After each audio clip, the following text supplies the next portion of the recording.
的话很难，毕竟是手搓，去针对冒险家以及弓箭雷的操作。但是这个时候被白鹿其实已经洞悉到很多了，就看能不能第一波找到，然后把这个冒险家秒掉。这里可以看到直接上大船，但是猿已经躲到上面了。耳鸣已经起来了，白鹿跳下来，脚印应该是能看到的。我说实话，那这个位置有了，完了呀！这冒险家直接被找到了。哇，这里感觉不太应该啊，因为他其实是。 没有上去，没有看到红光，他提前跳了下来，反而让白鹿给在下面以逸待劳捡到了。我是真觉得冒险家这个角色太冒险了，真的有点像土豆雷。土豆雷要等到一段时间才行。是的。但是我说实话，没有办法打出上围龙，36秒，白鹿还在刷新自己的一个追击时间。这个数据真的拉满了，而且还有一个地下室。我说实话，那这样的话，守墓人必须得操作。不然的话，这局100%是一个偏多抓的局。 没错，但是守墓人操作又能怎么操作呢？他顶多就是钻下来救个人，对吧？还是比较危险的。看看先不先能把这个人掏出来的同时，把自己的一个状态保住吧。铲子被打掉了，那这波就没法钻下去了。这个地方还有机会去打一个落地刀笼子吗？对，有闪现的，可以这么说。但不着急，白鹿这个节奏很稳，慢慢来也行。 要保证这波守墓人下来是一定要掉状态的就可以了。是的，因为冒险家的话，26基本上不太可能。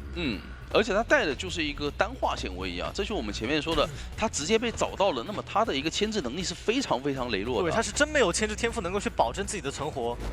那这样的话，直接他看到冒险家走了，他不着急，也就不放愿力了。但这时候我们需要注意到，弓箭手已经来了。这个点位是由海边的海潮减速的，所以给到白鹿是有一个时间差。看一下这个笼子可以想直接钻出去，来得及吗？很好的想法。还挂上了。 白鹿对于这个距离把握的非常好啊！对，再加上还骗掉 Shadow 一根龙骨弓，那这样的话，我说实话很赚呀。而且这里还有机会能逼救的。看一下点位，可以直接一个笼子罩住逼救，再等愿力。他等两个笼子的愿力值足够。不急，这个时候可以出刀，对，卡快拆完的时候再拿刀。然后这个时候第二个笼子刚好，回头直接看看。哎呦，这位置有点太高了。没事，手里不着急，有闪现的。 看一下这个闪现不太敢交，应该会等再钻一次龙。哎呦，回头这波4力值拉满，那笼子是已经结束掉了。不过他选择继续往海边走啊，没有好的地方转，那感觉会出现一个跟刚才同样的一个战术啊，就是你拖不了太久。对，弓箭手也不敢拖了。是这波远的思路就是，既然我已经牵制不动了，我就去尽量消耗你的愿力，让你衔接第二波节奏的时候更加难一点。 看一下密码机现在通缉的是满状态的木偶师，那还好。如果说通缉到2个半状态的人，求生者就有难了。对，这点倒还不错，对于求生者来讲。但是半状态的2位求生者思路其实都差不多。大船里面这一波脚印能有机会看到吗？白鹿肯定猜到了，因为2楼刚密码机在抖嘛，找一下就好了。找不到我再去带着闪现去追木偶师也没关系，因为这个节奏实在是太好了。是的，但是他看的这一波卡红光反而让自己拉开了一点身位。 这边看到脚印，迷你 blue 此时已经到了外围哦，直接切传送，看到外围弓箭手的密码机在抖动，选择追他，来找这个弓箭手没问题，一个笼子拉回来，后撤，回头贴一下飞轮，这个飞轮捏得很死啊，那就死了呀，那就交不出来了呀，是因为这个距离其实再跟砖的话，弓箭手因为你的后撤秘弩已经使用过了，所以你就没有办法再规避这一波伤害了。唯一的手段只有这个闪现，而你看白鹿其实一直在举笼子去骗，是。 这个他已经切成传送了，对，已经切成传送过来的话，还是得交这个飞轮多拖一会儿，我觉得。现在的话，倒在这台遗产对于求生人来讲，局势还是很炸。而且这边来救人的木偶师是没有化险为夷的，来骗一波，有可能被打一波针对的。看一下，起来打针对，可以直接交飞轮。哎呦，看一下手里还有个龙骨弓，哎呦，好像还是没办法操作啊。他刚是只交了秘弩，龙骨弓没有交啊。如果说他再交一个龙骨弓的话，队友是有机会能够帮忙拆掉这个笼子的。对，然后但是好像也没有太大机会，因为你看白鹿的愿力值啊，110多，对，你只拆一个笼子，他治标不治本。而且阿迪还得再救，没有化险为夷，此时就成了求生者很难受的点，就是带不走遗产。路易先逼出来，看看这波放龙，交路易很稳，对的，得要救了，时间差不多了。这里要等路易结束再出刀，打一个双倒先，没问题。阿迪打倒，手里愿力60，有2个笼子的时间。外面迷你补路需要补2台大遗产啊，也是比较难补。而沙豆手里只有一根龙骨弓，没想着打核心，是直接选择交。哎呦，还是哇，直接击到99。如果刚处理的好一点，甚至能解个叉。那这样的话，随着 Shadow 也他可以直接传送淘汰，可以直接传送，因为他知道阿迪的一个位置，就等他自己交绝速缝撑了。对，直接传送。逆不还敢修了？还在修。那我不着急了，先挂人了，因为另一边密码机不确定是多少，有可能传过去直接亮。从而给到后面木偶师再回来把这大双11的给修开的机会。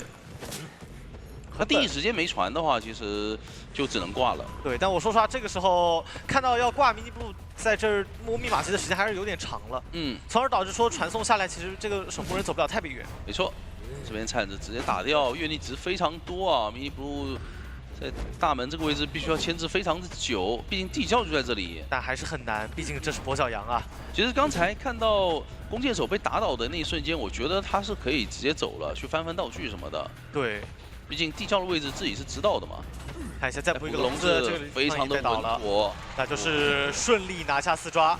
M2C 白鹿在自己选图的同时，上来就是靠着自己非常高的数量。监管者就算在你附近，他的一个轮啊还是求稳，跛脚羊没问题。但现在的话，我说实话，算是把对海边小屋，海边小屋的话，那边那个木偶师，你去找他的话，正常牵制这个猫眼家就能够把密码机给补够了。对。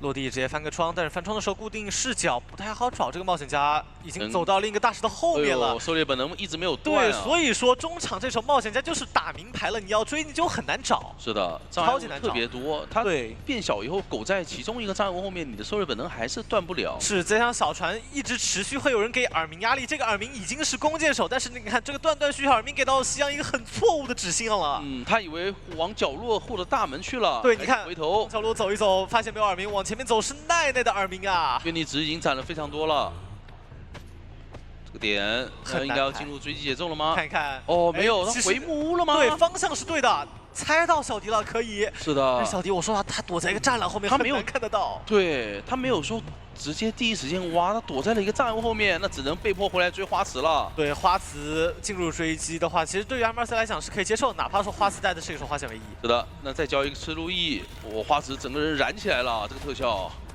接着拆，不着急。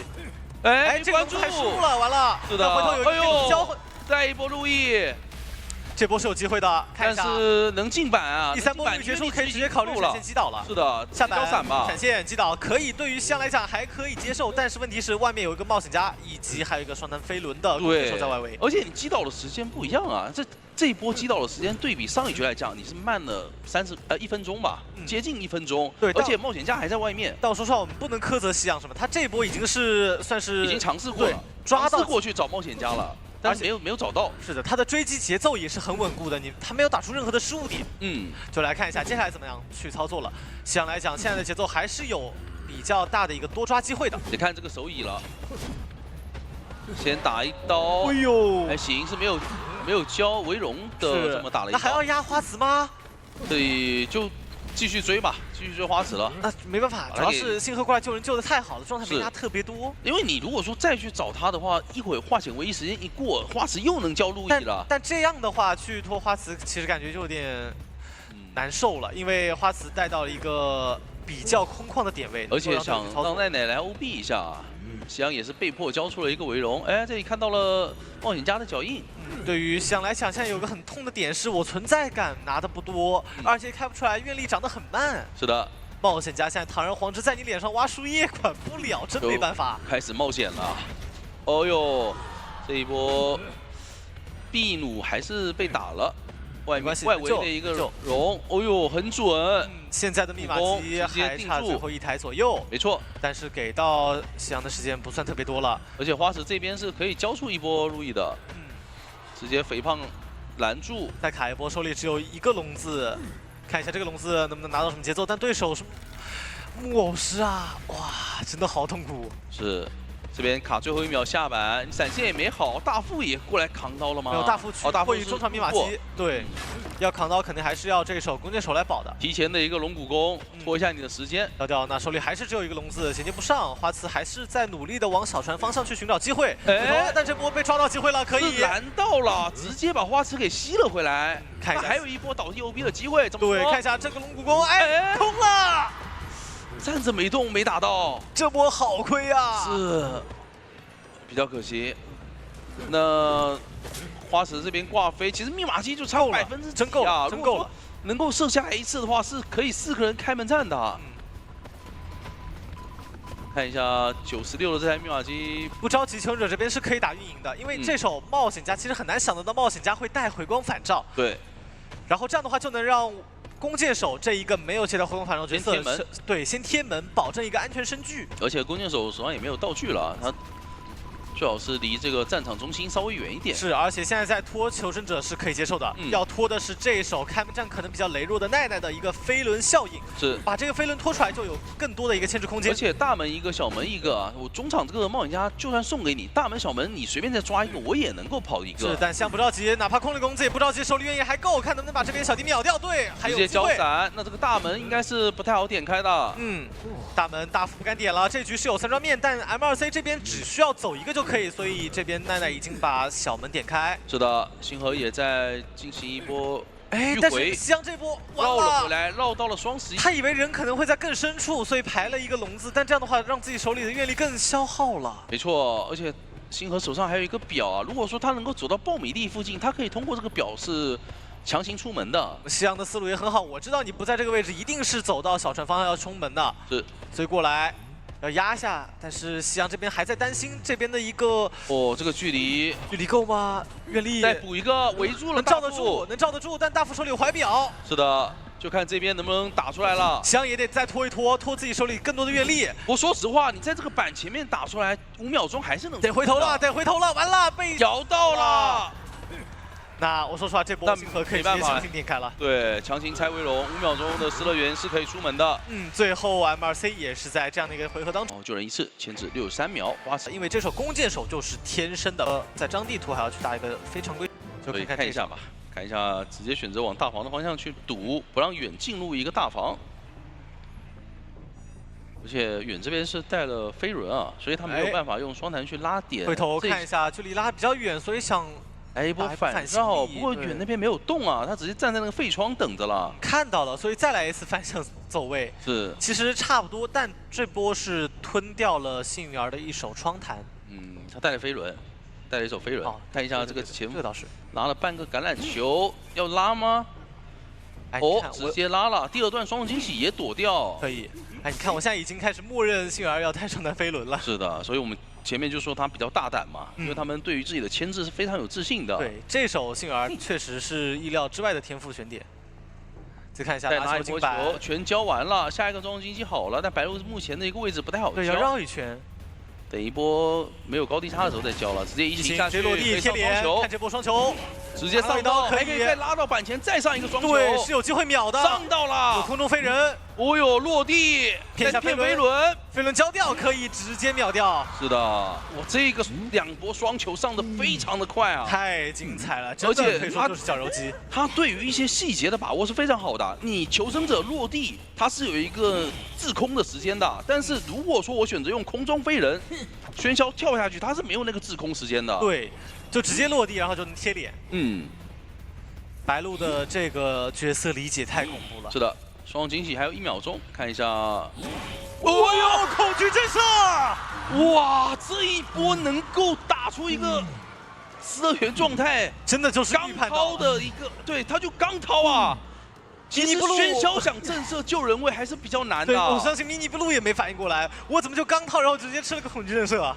这只能说心有灵犀了，救人位跟监管者对上眼了。白鹿本来就是想正常出刀，然后给到这边大副更多的压力，或者说上更多的球，然后把人早点打出来，早点救。但是没想到迷你布鲁这个时候选择直接看到抬手，直接去摁了一个救人键。是的，那等一下这个双击又一个。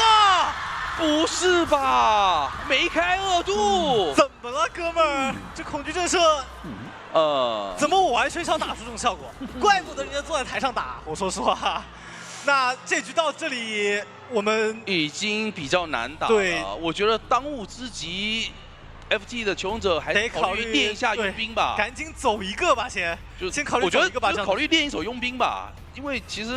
其他角色救人确实还是比较难受的。这手弓箭手，我说实话，白鹿打完状态就可以回头压了，弓箭手不太再赶来了。这局真的对于 FT 来讲有点难受了呀！一波弹射，还在躲球，差一个红色的。 回头直接击倒，而且还倒在椅子面前，哪怕弓箭手在旁边也很难去 OB 了。对的，阿迪这边已经是2挂，还要再回去排一下两边调整的人。这局大副这个化纤维得用出来，不然的话真的看不到走一个的机会。是的，但白鹿这波直接上来，他是预判了一下会上楼梯卡着。 先赌一个嘛，那赌完一个，你不在楼上就肯定在另一边了。这一波mini blue是非常稳的，提前交出了怀表，直接掏，还好是一个无伤，但是下来，哎呦，火灾这边也是受伤了，要挂飞了。不着急，对白鹿来讲，真的就慢慢打。这局现在已经是密码机完全不够的局，密码机完全不够。对，而且底牌还在手里。 求生者很难很难，是的。然后在白鹿手里，我先不多说，牵至60秒，才有机会能够撑到破译最后一台密码机，再溜60秒才有机会去撑到开门战。这是选择直接传送回到了大房，哎，大副又跳下来了，撞脸。是的，大副手里已经没道具了。他本来是在楼上的，对，给2个球去续一下自己惊吓标记的时间。跳过来又是一波双球，手里还有一波，哇，熟练度太高了，上的太快了。那这里可以不用管他了，直接去排外面的 Shadow。而且 Shadow 的位置在另一边，2个求生者离得很远。白鹿如果站在中场的话，是能够用自己的一个双重惊喜去把位置排出来的。看一下这局对于 Shadow 来讲，手里3根龙骨弓、2根秘弩，加上一个飞轮，舞台很大。虽然不是满状态，但是有操作机会。是。这一波看一下，直接是排到人了，那要开始进入一个追击节奏。就像我们之前刚刚说的嘛，得牵制120秒才有机会能够撑到开门战。是的。哇，这个跳很骗的一波，很好的想法，但是这波直接双球贴脸，直接秒掉。是的，让你飞轮交都交不出来，就是白鹿的喧嚣熟练度吗？没错，有点夸张了。是的，而且他这一波是很细节的，我假装是要从下面绕，对吧？因为你看着我跳下来了，看着我跳下来以后，我找了一个角落卡一波空中飞人跳上来，那么你一定没反应，我怎么会突然间在2楼出现的？对。在这波摇下也没关系，因为另一边大副已经没有绝处逢生了。是的，刚刚那波稍微再拖一会儿。刚刚那波恐惧震慑已经让大副把自己的求生技能给他已经打掉了。这里双重惊喜，再上秘弩身上的一个撕裂值涨得很快，看一下这波飞轮可以，那第2波撕裂值骗了一下飞轮，骗出来了。但是现在所有道具都进入 CD 手里，能用的只有一个秘弩，没办法，只能无奈倒地。是的。那这波把弓箭手挂回大房，再去找大副。这局就是一个稳稳当当4抓局，但是白鹿这边想的是，你有可能去爬到地窖旁边，所以我还不着急，先传送一波排一下你的位置。没错。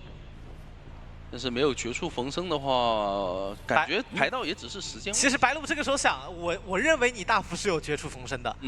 因为你在之前哪怕是正胜，他当时倒在了是大房的一个位置，对，有队友都在，有队友在，是很多人都在，是有可能把这个大副给他摸起来的。是，但没想到是大副这波是交了自己的绝处逢生，所以白鹿也没想到排一下地窖点位，再去看看有没有大副的踪迹。越找越远了，不过也是及时回头。不过没事，其实最后地窖点排的差不多了，就在拱桥下了。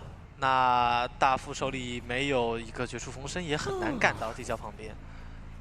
白鹿现在要做的心理准备其实不多，对手直接投降。那这样的话，白鹿再秒破了一台密码机 ，Shadow 是厉害。对，而且机手看看夕阳能不能这样的一个张对。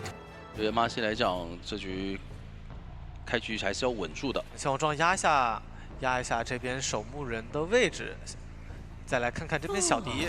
双重惊喜先用第1段来找人，排出来了，但前面卡了一波脚印，有可能会被躲掉吗？躲掉，哎，过来，哇，直接吃了一个板。是的，那这里很舒服啊，双重惊喜还没好，而且可以利用上自己的一个反弹往外拉，手上捏的是一个陈云，想躲掉了第1段，可以，小迪还保持在一个安全身距，而且我第2段直接果断交陈云，让你第2段都上不了惊吓标记。对，那这样的话，第1波。双重惊喜被规避掉了，而且还一直保持一个安全身距。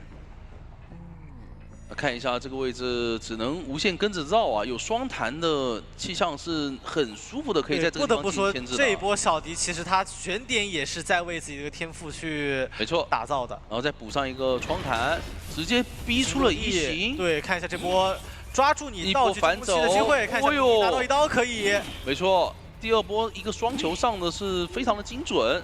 再看一下，还差2颗球。哎呦，没有进去，可惜了。对，没进去的话，被多上了一个惊吓标记，而且点位还被架住了，是有机会能秒的。看一下第3波双惊喜的攻势了，还有这波对于象来讲是必须要接倒的，不然的话很难有一个节奏。是，这边因为带的是双弹加化险为夷啊，所以也没有更多的牵制空间了。对，没有带飞轮效应。那现在的话，既然你这一波不叫飞轮，我就知道你没有飞轮了嘛。你没有飞轮，但是你带双弹，总不可能是双弹加上大心脏吧？所以基本上天赋也是给到夕阳很多的预测空间了。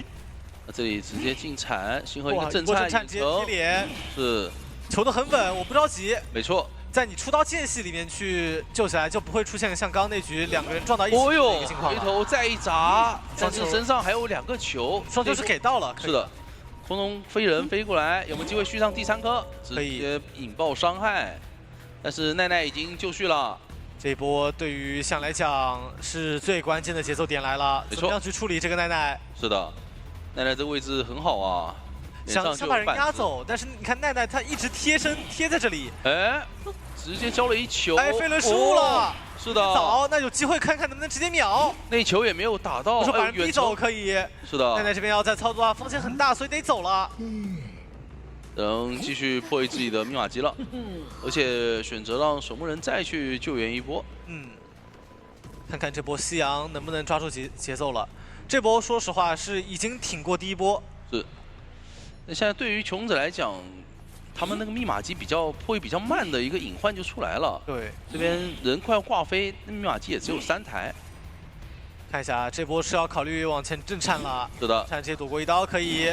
再给你正常看，哎呦，救下来！但是这一波我说实话，这个时间处理没把握好，他是的，刀之后因为他知道以后他是往椅子后面走了一步，他没有待在原地。是，那切出市场，这波人倒地，哎呦，还没打断市场，95%密码机顷刻变成46。是的，那很难受了，这台大黑被压住，是有4抓面的，有的找到机会了，有的兄弟，有的。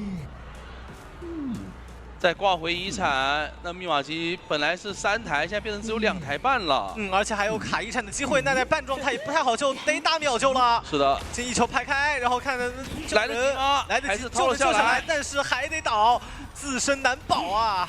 现在星河最后的一点点铲子，前面双惊喜还有复用机会，哎呦，想卡一波很极限的角度。是的，前面那个板子能进，但知道你要出铲过来直接击倒，太漂亮了，夕阳。是的。密码机已经是只有3台半，而且人还一直被挂在这个遗产边上。对，那这波倒地击球手要交出自己绝处逢生，另一边花瓷再破密码机，你怎么能修的？密码机差太多了，得要过来的呀。等于必须要重新开2台。对，所以 M2C 现在其实有点汗流浃背了。只要在救人方面出现问题的话，可以看出来确实是很容易给到监管者特别大的机会。对，而且主要我们前期已经说过了，他们这个阵容不稳定的地方就在于有一个击球手的存在，会导致密码机慢很多。如果不是击球手的话，那么大房那一台一定是早就开掉了。对，很有风险。一旦说出现失误，就像这把一样，给到喧嚣这样一个很容易去滚雪球，而且球很难去反制的一个阵容的话，很难打的。想把夕阳给逼回来。没事，第2波伤又好了，我再跟回去踹一脚也好。是的。然后把踹一脚，然后再处理掉他，再去追这边奈奈也可以，走不了太远了，因为密码机始终是差这1台。是的，主要差太多了。主要是奈奈这边半状态，然后加一个飞轮，其实是没法牵制特别久的。这边也顺便排到了地窖。那马西看一下能不能2个人拉扯去跑一个吧。哎，一波预判打断了一个空中飞人。但奈奈只剩下最后一个球了，而且还只有一个飞轮。看一下这个双球直接上道，但是没有给到红色的一个惊吓标记。肯定是要给本体压力的。板子再一下，点位架住，看一下能不能平地拿刀。平地拿刀的话，能省出一个双惊喜去找人。是的。怎么说？飞轮没有交出来，比较可惜。那另一边，你密码机压到99也没有办法呀。也不敢开，因为开了的话就会立刻告诉他自己在哪个位置。对，但是而且奈奈手上已经没有绝处逢生了，接下来剩下的时间，花池就得牵制非常非常久了。对。花瓷要去撑到奈奈这个岛地进度条流完才行。而且关键是花瓷现在没有那种顺手路过奈奈去把它摸起来这么一个说法，因为像这把带的是张狂的。再一波很漂亮的反身，但是说实话，这局只能说是双人的 tango 了，牵制不了太久了。这个时间对于 MRC 来讲，想要去争取走一个太难。没错，上到一波双球，看一下有没有飞轮去规避掉下一波的机会。哟，可惜往前凑了一点，刚好去撞到这波双胜惊喜。没错。 这个点位喷气背包已经好了，飞轮也好了，但是应该是很难再继续牵制了。空中飞人贴近，始终保持一个很危险的距离，没办法摸不了的。是的，然后花瓷这个位置应该差不多是要倒地了。顶了一下距离，我花瓷确实是已经牵制了挺久了，但是真没办法，形势太大了。那么 FT 这边是下半场了一个死抓。 以及星河87的破译进度，就能那种角色就很容易给对手圈直接去破译200一窗的位置，导致整个走向都不同了。是的。那么来看一下这边，夕阳是直奔中场幸运而去，绝对不会看这边病患一眼，因为病患在大房的牵制能力确实比较恐怖。那小迪直接上歪楼梯，花池选择往月亮门方向去啊，因为角落的密码机已经被封了。夕阳好像意识到了病患的一个位置，对他没想到花瓷会出现在这里，这里对于花瓷来讲暂时是个比较危险的点位。没错，回速直接贴脸给到一刀。哇，那这一波。 感觉花瓷出来的有点太早了，被迫交钩上楼梯。对，主要是密码机刷的也不好，200一窗那边是没有密码机。不对，被队友拿到了。夕阳没看到那个迅儿在翻箱子吗？我觉得他可以直接考虑换追的。我说就是直奔这个花瓷去，主要是花瓷第一波受伤受太快了。不，这个大房病患进了以后就是一个如鱼得水，你还不如直接去追那边的迅儿呢。那边他在翻箱子，他边上是没有任何东西，一定会给你一刀的。 但这一波再追花池的话，前面板子还在，而且闪现没好，隐月也断了。对，再次可以上楼来一波超远程的钩子。这波现在有点难受了，现在要再去的话就拖很久了。不过，没看到，还是交不够了，两个人各忙各的，很忙。先把夕阳也是找到了小迪，小迪手上有表也有枪。这个时候再去找幸运儿，幸运儿已经准备好了呀，看一下合体了，说是。距离刀，看一下。 哎呦，你前期那一波追的时候，他道具是没翻出来的。对，真找不到。但现在的话，人家已经准备好来牵制了。看一下要不要找机会闪开算了。不过好像到一个很安全的点位里面去了。对，这边隐月出现了一点失误啊，有点卡脚，所以没有第一时间追上。这里边佣兵过来，佣兵直接交互腕，不想让你开枪，还打断隐月，太重了。但是小迪应该暂时不会离开这里了。 就佣兵可以弹护腕去修大房那台，这台等下一波佣兵再来救完人以后再来破译，对，都可以。是的。对于现在来讲，夕阳的一个击倒节奏不太乐观，已经2分钟了，而要追击的目标，小迪才刚刚受一次伤啊。是的。追上过一个庄园老友，果断交闪现了，这个闪现不能省了。那这样的话还是可以压住大房这台遗产。 大房和200一窗有2台遗产，那这波救下来的话，最好是往一个角落的方向去倒。对的，这波其实还好，一直在干扰。像首先是一直在消耗这边求生者的破译密码机时间，再加上花瓷是要去补状态并且摸道具的。但他干扰的话，就是也只干扰到佣兵嘛。花瓷那边跟古董商进行了一个调整，然后翻了一波箱子，摸出一个护腕。所以看似小迪牵制很久，但其实密码机没有涨很久。 不过对于向来讲还是压力挺大的，因为再拖一会儿的话，可能到时候拖到中后期，破译加速还是要出来的。是的，救下来，星河直接往脸上走，想争双倒，但是星河手上还有一个护腕，也是直接交掉。主要是星儿想要去拉远，去不让自己再干扰密码机了。没错，这里2台密码机总归是要修开的。直接倒外楼梯，让你挂的比较久一点。然后这个时候奈奈已经贴过来了，古董商已经准备好了。是的。 已经看到奈奈位置了，怎么说？要回头要不要先压一下奈奈身位？对的。但是外楼梯上很难位移啊，这个点位。要下到1楼去才行。是的。哎呦，哦呦，2棍，好痛！横过断2棍。是的。香都没反应过来，我也没反应过来。那只能被迫回速回来挂人，但这个门口非常危险啊！手里还有一棍再打下来，看一下能不能扛到这刀。扛到一刀，那可就要翻窗了。3人互相绕。哎呦 ，OK，打了针对可可以，但是拖了很久了。对，奈奈手里道具第2轮又好了，又要再上来打棍了。他的点刺和扫视是马上能好的。对，看一下给棍又打下来。是的，还是要尝试打针对。能扛到吗？2个人还在保，千万不能打到古董商，打到古董商，星儿就走很远了，打到还可以，但是他还有道具，对，那机关枪还有，太痛苦了，夕阳。一夫当关，万夫莫开啊！奈奈这个位置，往外楼梯上一站，夕阳根本没法把小迪给挂上，想骗一波身位，但是这个时候你现在挂吧，爱挂就爱挂，你去挂吧，我挂小一会儿还有化险为夷可以来救人。是的，他选择直接传送。来把佣兵给留在遗产，对，因为他打这么一个战术，是他知道佣兵手里是没道具的，所以干扰佣兵，看能不能再挂遗产，只是他最后的一波手段了，真的没办法再去衔接这个星儿的手段了。但是求生者有化险为夷啊，对啊，求生者再逃开，他是有一个化险为夷可以把佣兵给带走的。密码机还差25%，这个时候求生者甚至可以兴起密码机，时间都来得及。是的，星儿放在外面，到时候道具再一摸，唉。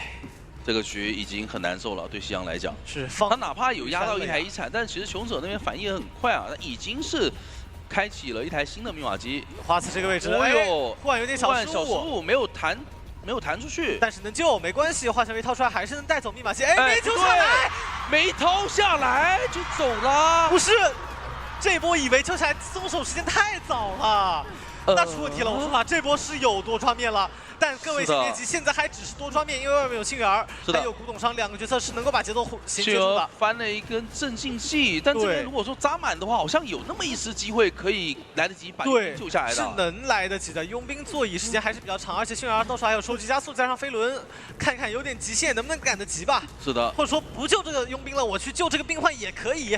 得救，我感觉得救。去把佣兵救下来，这样子佣兵哪怕被追，外面古董商是能把密码机给压好的呀。主要是得要尝试一下，毕竟外面到时候古董商点门点得慢。是的，这个针，哎呦，极限救下来可以。因为你这个针如果没扎出来的话，你是没有回光返照的。那这样的话就是4人开门战了。对于2C 求生者来讲，抖音面很大，还是心惊胆战的拖到了4人开门战。对，想要去打到星河，让星河在开门战。想解佣兵，他想直接解佣兵，但是星河是卡了一个卡交互，好难受。开始能秒吧，手里有传送回速，没骗到，还有个身位给刀可以，里面小弟摸出一个护腕，这个护腕有可能成为关键。星河也在脸上，古董商贴门会比较久啊，所以夕阳这边还有机会拦门。对。要看一下接下来怎么秒了，然后想必须落地把奈奈秒掉，但是奈奈古董商有机会给2棍，是的，2棍打上去10秒钟几个？10秒钟能开吗？应该是可以开的，70的一个进度。最后这个时间点对于下来讲争分夺秒，2、1，门高开了，有飞轮，怎么说？没交出来，没关系，里面2个人都在里面门口，有人可以卡中场的。是的，星儿是交出自己的换，直接去点门，另一边病患也到了。这个时间来得及吗？感觉上是来得及的。这个门应该是可以开的，夕阳赶过去，全速冲刺来得及吗？没有办法呀。最后20的门，感觉时间来不及了。最终也是由马西的求生者完成了一把平局。最后真的 MRC 这局可以说真的抓那个佣兵，我觉得也有机会。说实话，这个阵容打路头还不错。没有交出去的话，我是可以出去打拦截的，是，或者说我可以救人下来，我去摊多一个双倒，再移形去追这个椅子上被救下来的人的。对，看一下白鹿这边首要目标追击放在阿迪的古董商身上，先来封一下小房的几个交互点。没错。哎呦，这2个入口一封。那说实话，木木这个点就求生者不能再进了。是的。我看一下阿迪。是直接带到了3板这么一个位置，在这个点位牵制对于阿迪来讲还好，有很多的建筑障碍物可以去规避这个钩子。没错，卡了一波红光，骗了一下身位。看一下，哎呦，平地直接拿了一刀。对，这波是阿迪身位走没有预判成功了，反而给到白鹿这波没有交链爪就拿到第1刀。对，因为白鹿其实当时是倒着进那个板的，他是捏着钩子倒着进那个板，所以导致阿迪对他的一个红光判断出现了失误。再看一下这钩，贴近身位很快，而且震荡，棍没交出来，那这样的话直接被秒55秒。他这波震荡是让阿迪第一时间没法去交出机关销的。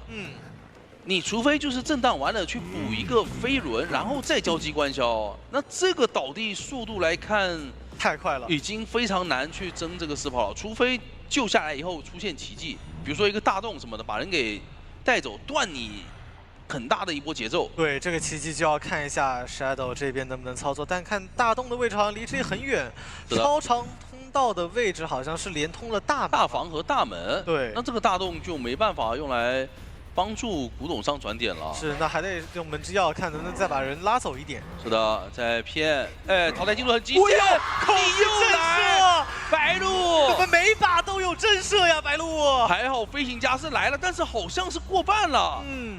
当时再打出一个红圈车以后，飞行家也过来帮忙救人，2个化险为夷来救，总不能出现问题吧？对 ，FT 在救人这方面其实看得出来备案做足了，但还是亏了好多呀。虽然我选的佣兵，但是没让佣兵来救，那还是没用啊。再补一棍，但是因为旁边有飞行家，有藏主，是的，时间不会很长。飞行家先倒，那现在接下来就得全靠阿迪自己一个人了。对，另一边祭司交出绝处逢生，打到中后期的话，这一点也有可能成为伏笔。现在面临的境况对于 FT 来讲不是很能接受。是的，要看这波古董商单人牵制能不能牵制出一个时间了。而且现在有2阶啊，有2阶的话，无限钩一直在跟着，这个什么压力还是比较难操作的。有，另一边摸起来，2个人要过来扛刀，3人扛刀。看一下打到了谁？打到飞行家可以。是的，飞行家是被摸起来的，祭司过来摸的。对，阿迪呢还有牵制空间。夹子一放。看一下阿迪手里是有飞轮，飞轮是可以尝试破这个夹，但是另一边有门之钥的接应，可以不着急。那这一波算是给规避掉了，但还有下一波。哎呦，打洞是吧？打洞我直接处理你。没错，没有绝处逢生。那另一边要摸还得再扛，人全来了，没有人在破译密码机。是的，这个节奏感觉到了洲际赛，你这密码机总不能自己开了吧？不是，你没人修，这连地窖都没修出来呀，还。那还在扛，还在扛吗？再给一刀，但现在佣兵状态也打下来，佣兵到时候也救不了人，还得再扛。我感觉选佣兵已经不够了，他们这个阵容还得选个医生。对，这样的话才能够无限的扛。这局实在是太难受了，无限的回状态，所有人全部都是残状态，扛一波又如何？我扛2波又如何？密码机差这么多，还在卡红光。勾到佣兵倒地，不着急，还能往前走。没错，这个时候没有人能扛了吧？我底牌切闪流你阿迪也没问题。是的，看一下白鹿会不会这么选择吧？看一下这个距离他应该是对，主要是有飞轮，不太敢。云门，看一下，慢慢跟，还没到那个时间点，白鹿还有机会慢慢走的。是的，要不要切呢？直接移形。协调移形的这个移形有点，这是一个原地的重叠门。没事，压迫感给到了。是的，也是逼回了阿迪，让他不敢往前继续走。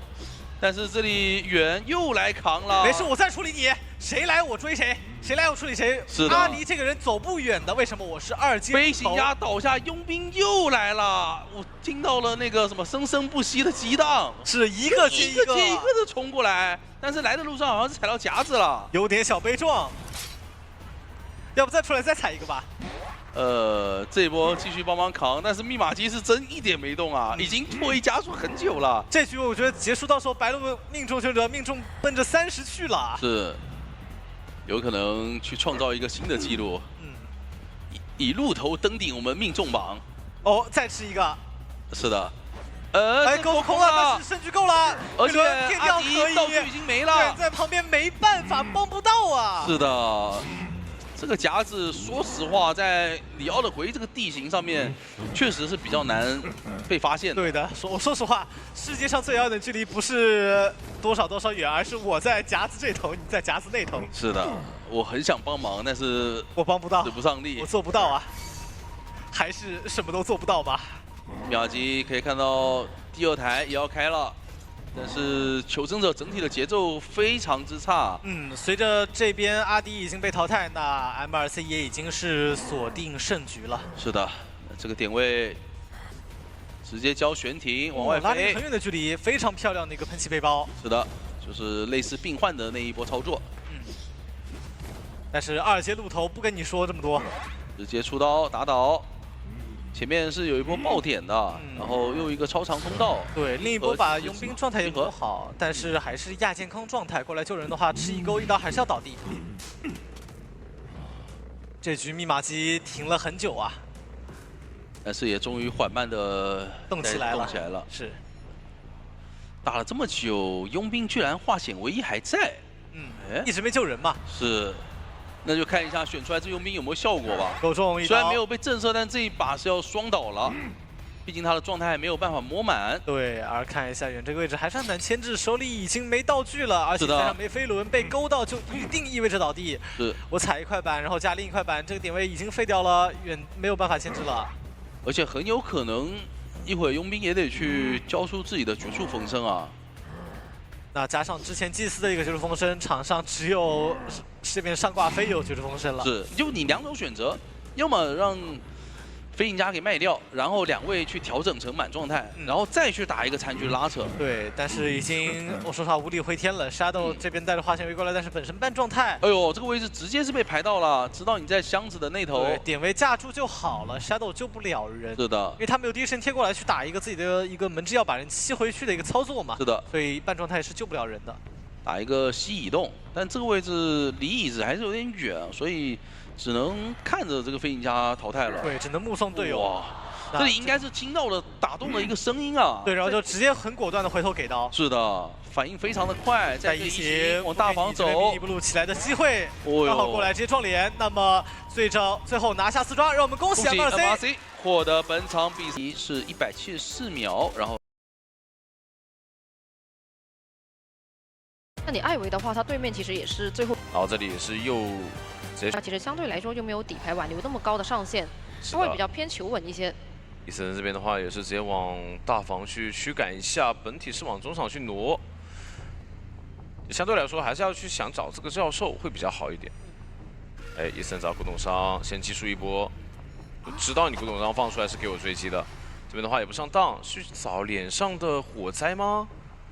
但这个位置其实找的方向有点错了，而且脸上的火灾其实已经是提前稍微拉了一下点。对，回头中场的话，其实救人位也不在，就完全他们是跑开了，把中场这才让开了。是的，就知道你的一个追击目标。那这边的话，直接反手找到教授。哈米楚这边是单飞轮的一个天赋啊。选择卡在了一个比较远处的位置，那陶片的话没办法覆盖到板窗区，但同样还是被覆盖到了。这个位置再叠侵蚀度，感觉可以直接传过去了。先顶掉一波，那落地回来25的侵蚀度，闪现好了。这边鳞片看交不交？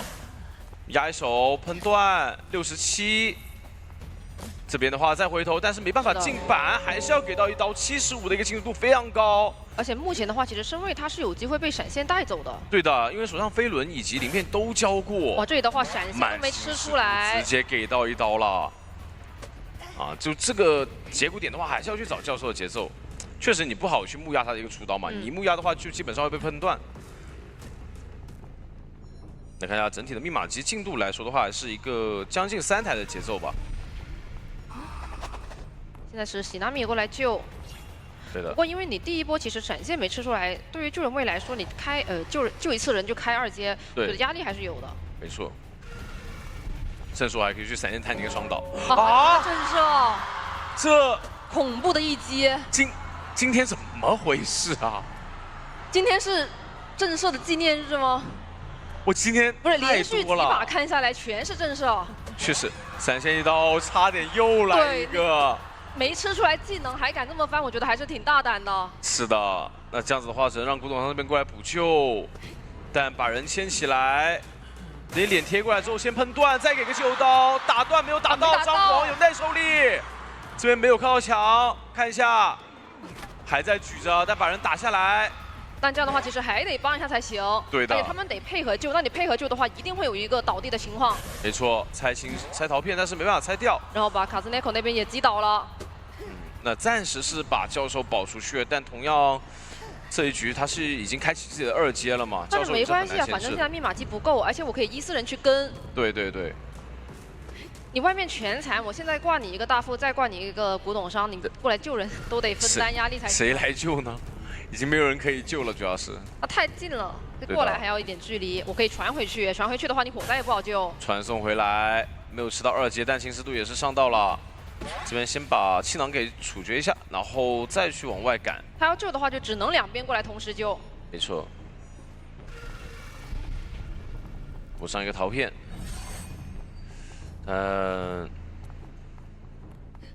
其实还是要先把状态补上来，但有点难啊。主要残的太多了。嗯。还好是大副相对来说做的会比较久一点，那你可能说压满还有机会救一波。对的。先把卡斯内口的状态调满了。就当面调，其实有点大胆的。那你不调，其实这把也很难打。所以我觉得还是得去先调一下。给一刀，那把人救下，手上有飞轮，侵蚀度应该可以顶掉。一个飞轮，侵蚀度顶了。这边的话还是要去打一下古董商，但这边扭得非常好，躲掉一刀，回头给一棍，打了一个止戈。那这样的话，其实是给到求生者一些运营的空间了，因为他们外围2个人火灾跟那个教授是可以进行一个互磨状态的。没错，教授这边把教授调满了，主要是教授满状态了，那这节奏的话就比较难受，因为大副他是有怀表的。那这边还是顶满侵蚀度。是的，但是现在的话，暂时还是有一点牵制空间。对，就稍微能够拖一点时间吧。那如果说大副也满状态的话，那其实2个上挂飞的节奏就取消掉了，就结束了。这边落地下来，哎。没有传到脸上逃骗，好像。对，而且喜纳米这边是已经翻了一根针了。对的。那看一下能不能说不给一个闪现的身位。过来，但这个距离应该是躲不掉。前面给到一刀直接击倒。其实对于这个局势，求生方来说能接受，是稍微把这个局势给缓下来了一些。对。没有像刚刚那么劣势。就起码你有一些满状态的人在外面，而且你保住了这个教授。现在密码机还是有一些可以去补的空间了。本来是完全对目前4个人全在小树林。是的。这边的话找到古董商，59侵蚀度。那好在说他是有个双弹飞轮的天赋嘛，具备一定的牵制能力的。但这边千万不能回头看，必须要去预判的给棍，61侵蚀度，哎，一次人躲掉了。Sprinter 这边压一手红光，看一下能不能给到一刀。一个短板。这边的话还在拉扯，还是击倒。外围的话还剩2台密码机，但是都在动。那这一波古董商其实是一个2挂的节奏了，看下求生方怎么去运营，说看这个局面能不能跑一个。但是对于一个控场型监管来说，我觉得现在还是有点吃力，因为你古董商那边上了一个2挂，你总得有人过来，外面只有1个人在破1密码机，很难。就这个局势的话，就说保平是基本上没什么太大希望的。你说跑一个，看能不能去争取一下了。再结束一个逃片落地回来，这边的话想去隔树蚁去救人，但这里是有一个隔蚁刀的。哎，骗到了一个无伤救，但侵蚀度的话，其实教授这边叠的非常多，68的侵蚀度。是的，那这样的话，其实第4台密码机是有机会开了。对，开完最后一台看一下。最后一台就看一下2个人怎么拉扯了。没错，就拉扯最后一个半台嘛。进度是有2台遗产，但是现在的话，古董商是一个上挂飞，好在说两边都没有交自起，都有个绝处逢生。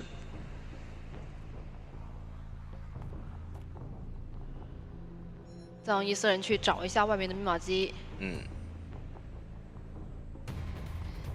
但其实我觉得你没有一个去喘息的空间，因为你可以伊斯人去跟着修密码机的人，然后自己本体去跟着一个上挂飞的人。是。然后一会儿你跟一会儿，你的闪现就要好了。就现在一直压位置。但你的闪现是要比密码机先好的吗？对对对。兜里鼠这边的话，其实应该要去大胆去破译才行啊。一个闪现过来，直接击倒。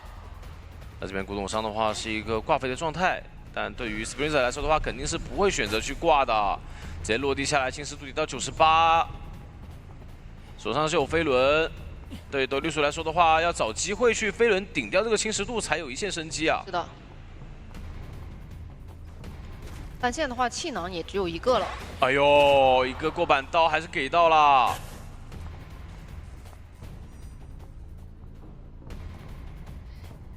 看一下前面气囊也不舍得交，因为现在的话交了，你后期没办法牵制了。压到位置，前面感觉飞轮赶窗。那你能撑的时间其实真的挺有限的。很有限，对，因为等到下一波技术好了，你就基本上在倒了。你看这边落地下来100技术倒地，那另外一边的话也能知道你卡斯蒂克的位置，对吧？大概率是没办法。密码机的进度因为也没有特别多嘛，如果说你是那种80、90的，可能2个人打拉扯还有机会跑一个。对对。但你现在的话，其实已经是可以用伊斯人去找卡兹奈口。哇，今天真的是这个手柄上面真的出节奏太多了。就说了，刚说完赛前的时候，我们刚说完，就有人为这个版本很重要。对，刚说完前一局的那个震慑有点多。对的，然后这局也是因为这个震慑的话，导致节奏有点崩盘。啊，来看一下这边还在驱赶古董商的位置，但手上一个单飞轮双弹也好了，没有任何道具的情况的话，还是比较难牵制的。56的侵蚀度，先把侵蚀值叠满。这边感觉是要主动去贴近这个陶片才行。因为但凡等你压进身位再贴陶片的话，可能就来不及了。是的，这边也是果然，哎，对的，这样子把侵蚀度给顶掉。你得再隔着一些板窗区，或者是说一定的身位够了之后，赶紧把它的那个侵蚀度取消才行。是的，但这个唯一难受的点就在于什么？现在的话，你是被压在外身位的一个位置，就我在地窖方向，而你在外面。那这个位置的话，我就不着急了呀。而且没关系，我可以等闪。对，等闪现，然后等我的陶片技术，对吧？毕竟你现在身上已经是一个43的侵蚀度嘛。而且也不好熬到说你的飞轮能好。对的，哎，但一直没碰到。这边闪现4秒钟，感觉还是有点难。哎呀，没有道具，可惜了呀。就如果有一手道具的话，还真说不定啊。那道具可能得有点关键才行。有个护腕混中了17次，击倒了11次，最终。但是我说，担心你会面对这个阵容选择别的角色，对吧？但切刀反射不好牵制博小杨，确实不好牵制，基本上交互你这个板弹双弹没什么太大作用的。看一下这里直面去找木舞师，还是要反身过来去找一下守墓人，都没有给到一个太大的机会。对，想找机会，因为他其实也是想去对这个。化险为夷下手的，但反绕回来反而觉得有点反跑吗？对的，但 Green 这边完全是没有管啊，直接已经开始破译这边大门密码机了。那一个维龙交一个路易，这的话能够先进行一个博板。对，单板博弈直接下板。那你往前的话，其实还有一个板子能够去玩。是的。所以 Peter 那边是先把它架回来。变身，这样子的话，就前面消耗2个维龙的愿力值，过来之后还要再变一次才行。不过这波的话，他击倒木偶师的一个时间，应该是刚好能够踹掉中间救人位的那台。没错。那这里基本上是很难牵制了。给一刀。那刚好中场密码机这边进度应该是一个40多，70多是另外一台，40多的那台，感觉是有所防备到你这边带来时长啊。我觉得不把维龙把守墓人罩住，然后这边直接去踹一脚，哎呀，不要让他，其实不让无伤就会更好一些，我觉得。不过也还能接受吧，因为其实你下来之后木偶师也牵制不了了。对的。就只能说倒到一个大房的角落，然后挂得慢一点，不干扰外密码机。但你其实看下来，你现在是1挂完了，马上就要上2挂，也只有2台密码机。对。那外围的话，还有一个化险为夷是在教授身上，但教授的点位是已经赶过来了。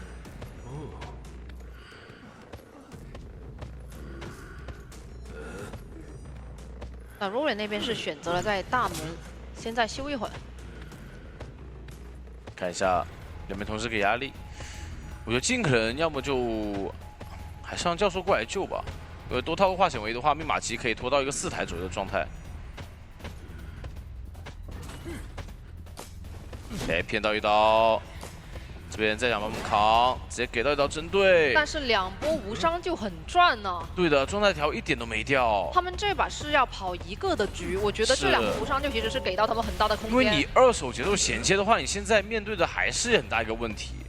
没有半状态给你去衔接，你外面的话其实也是能够去牵制起来的。你看魔术师有3根魔术棒，然后教授也能拖一点时间。那你化险为夷交出来之后，你就发现密码机已经来到4台了。3个人打状态，3个人打1台，然后是满状态，很难。你必须做到迅速的3个维龙击倒1个人才行。他们是2个人赶紧把那台遗产给他抢了，你第2脚时长用不出来。对。然后密码机一个分布的话，也是中场以及沙包里面很难去形成一个比较好的3连空间。哇，鳞片直接挡了一刀，反应非常快。来看一下要补上一个维龙吗？把交互点给架住，这边抓回来，再给一刀，飞轮失误了。空地的飞轮的话，其实也没办法进到交互。那他还是想要再招手围龙，真能做到3个围龙直接击倒吗？击倒了。那这样子的话，其实密码机的进度是不太够的。我觉得他是其实往角落倒会好一点。对，就是其实你不要指望说自己能够牵制特别久的时间，因为他们这把目标非常的明确。是。反而是倒在这个地方是给到一些机会了。因为现在外面没有化险为夷了。因为你本来倒到那个大房附近，我觉得可能会香一点。没错，这边是选择想去围龙去踹一脚先，然后再回来挂人，可能是先解决一下魔术师。魔术棒卡得非常好，堵住了板区的位置，没办法进去。是的。再绕过来，围龙继续要再放，架住交互点。手上魔术棒 CD 也好了，再交一个，2个魔术棒回2个围龙。对，不过这里的话还能再拖点时间。外面那台也是撑到了有60多的一个进度了。是的，反正这一波追击魔术师有点掉了自己的节奏，没办法做到快速的一个击倒啊。主要是那边扛住压力了。如果说你能够快速击倒，确实能够赚到。但是问题是没有快速击倒的话，把外面心机拖到了80多。是的，现在魔术棒又交出来，围龙的话感觉很难支撑。这边再次击倒之后，90多密码机差一些。但对于求胜者来说，要么选择直接开呢？对，选择直接开，一个人点门，一个人直接往脸上顶。是的，得去扛住这波压力才行。而且脸上的那个人不能说被快速的击倒，因为他是有底牌的，还能去拦门。是的，这一局的话，对于狼焰来说很关键，因为这个扛压位必须要撑到对面的大门点开。是的，撑一个手腕的时间。被鳞片骗一刀，但是下板挤进了围龙。哇，那这一波的话，其实只能说被迫切底牌先去管了。对。但是那边的淘汰进度条是能救下来的。没错，但门的进度会比较慢，或者说我这边直接不救人，直接点小门，把人击倒。那手上的愿力值是不太够的，看一下选择是直接点小门了。抢门。对的。而且你目前的这个愿力其实是有点来不太及去走到小门了。对的，不太够，应该是能点开的。这边必须要3个围龙以上才能到小门。看一下，这边70多，直接选择不救了。90多的门，应该是来不太及。是的，直接。难道说有极限围龙吗？有，把人钻回来了。在这边的话，能不能分清楚位置，把自己照出去？是的，另外一边刚好钻走，还是拦住了吗？要顶回来了。顶回来之后再拆围龙，我的天哪，这是惊心动魄的。5秒钟啊，感觉就最后几个围龙，其实他是扛住了这手压力，成功完成罗生人保平，对吧？那我第3回合想要踹的密码机了，这边直接起来引月，然后往大房去驱赶。但是空军这个点位是直接往大房内侧走，但 Peter 的目标好像还是要去找囚徒。那我们刚才也说过，其实囚徒这个点位是不太好追的，毕竟有个大的交互点可以去交互嘛，然后可以拉开一个比较远的距离。但同样隐月是稍微的给到一点机会，不过相对来说也是给到他去下板，然后弹射的身位。那往前转的话，其实还有一个1板1窗。就刚刚其实就有第一刀的一个博弈空间了，导致现在是没有的。但前面的话要交电了，差不多。看一下，这边把电省下来，并没有吃刀，先交电再过板。很有危险啊！这个点如果这么交电的话，其实倒了呀，感觉还没有。其实撑不了太久。而且这个转点是能够踹到队友密码机的。是的。还往小2楼转的话，史密迪的密码机来了。一个飞轮叫非常好，但是往前的话，看一下这个板子博弈没抽到。对的，但前面的话有个残影，看这边博弈板弹能进板吗？进不去。那这样击倒之后，密码机还能再踹一脚。这个上挂之后1台密码机啊，等于说是踹完了。对啊，就加起来等于说1台嘛。就这台小2楼的就没了呀。就踹掉。然后也是趁着这个失常的时机去无伤救，但你因为前期秒击不太够，我觉得这个无伤救也没有多赚，因为你无伤就是相当于秒救嘛。是。这边想去连一下线。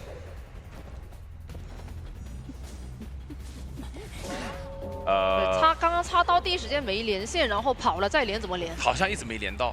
对，不是你，就是你趁他擦刀的时候是能连的，但是你得就是点的比较快，但是他是选择了取消掉，然后跑了2步之后再重新想去连电，我觉得可能还是优先于一个倒的比较远吧。是，那这样的节奏点还要再来救一次，而且时长暴露了，但这个时候的话，空军这把枪我觉得还是别交为好，因为交了之后后期求生方这边自保道具不是很多了。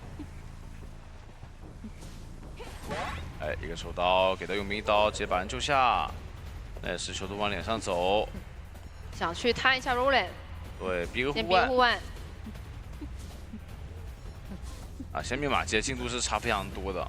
这边交电之后还是没有交互空间，因为交电之后那个僵直再去翻窗，有可能慢翻，或者说翻不过去嘛，所以说就还是吃刀了。哎，这波牵制就是出现在这个问题，就是囚徒这个点位牵制的话有点难度。对。密码机的话现在是3台多，但你现在又挂小2楼，其实火灾练台机又没了，刚好第2个市场好的时间。哇，火灾也太命苦了。没换新机，他绕了回来修。对。你可能说修远端密码机还有一点机会，因为没有那么靠近嘛，你有一个要过去的时间。没错，那耳鸣消失也知道人不在小2楼位置了，来到卓夫这边找火灾。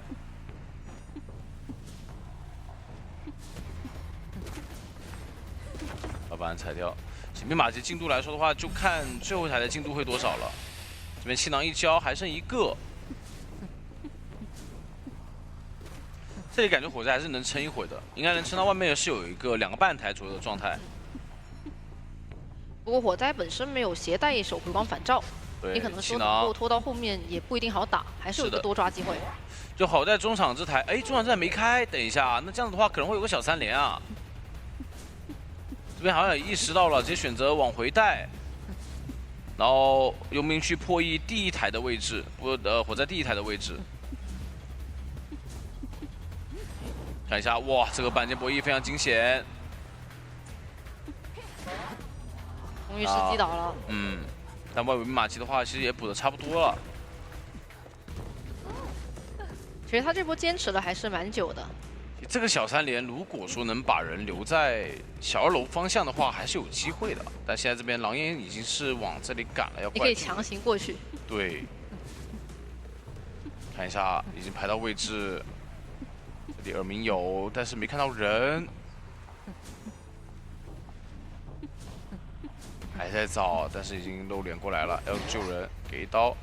但这边有个回速的说法，在手上底牌是好的，回速过来先把人扯下来，交金身直接打了一刀。来了呀！对的，因为当时他直接救，我觉得可能还是有点机会的。对，救下来可能要吃一刀。但如果说你是选择先开枪的话，其实他是有个切底牌的机会的呀。没错。因为他其实市场上这个护腕也被打断了。护腕再打断的话，密码机就是真的是没什么办法了。这边还有人做救不下来，把空军牵起来，那2个人都倒在脸上，基本上是一个自抓了。对，就是位置上面已经是比较明确了嘛，而且你起来可能都起不来。对，佣兵可能起不来，其实就。可能还是前期的节奏有点不太好。是的，就你已经假想敌是要去面对到割分的一个劣势的话，稍微扳回去一些了，会更好。怎么会给到机会？而且他可以，我觉得其实祭司可以追。来，中场这边直接往之前跑。那你如果说你过来逼火灾的走位的话，他是可以拐弯的。对。先反手要去找小2楼附近的人，但是这里有一点点跑脸了。没错，但没想到你这边是绕回来了一下。那这边还有个回速，往前走，回速过来，气囊变出来有刀啊！又抽到刀了！我的 Chris Grace 这个熟练度，3波的博弈成功，对的，连续3波，他把位置压得很好，并且他的这个回速刚好架住了点位。那这样子第1刀拿到，前面的话转进短窗，这里气囊是不是瞄准的有点久啊？而且感觉好像收益没有特别大。对。转回来，那进入短板的博弈，先把板踩掉。那转双板吧。前面双板，如果说回速好的话，留下残影的话是有机会击倒的。是的，实在不行的话就先踩就好了。对。有残影了，这里回速过来，翻非常快，博弈到了。那还有一次博弈的机会，对的，有点着急。手上没有闪现，现在击倒时间的话有点难受，直接翻回来再给到1刀。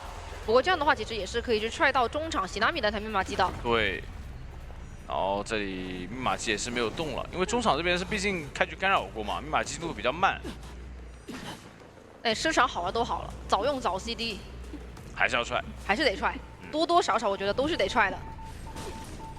啊，游民这边没救，回来一下。那就多卡一会儿吧。对，应该是把这个淘汰进度条给卡的比较满一些。密码机是2台。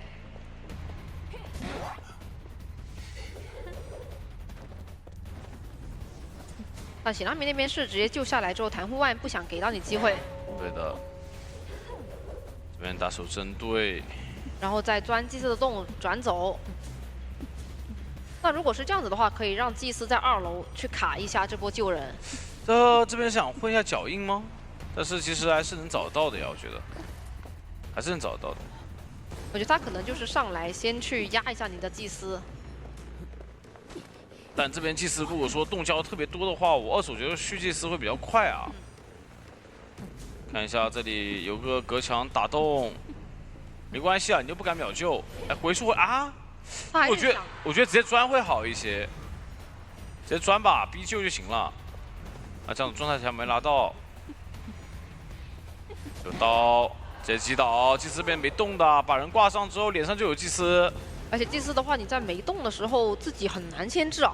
对。你本来有动都不好牵制，没动还要牵制割据。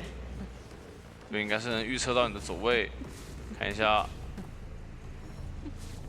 大概发现了他拉走的一个方向。没错，但这边脚印刚好消失了，好像。耳鸣掉了，要不回一下头？回了。那我觉得现在要么就是谁修密码机我就打谁嘛，以密码机为核心去管。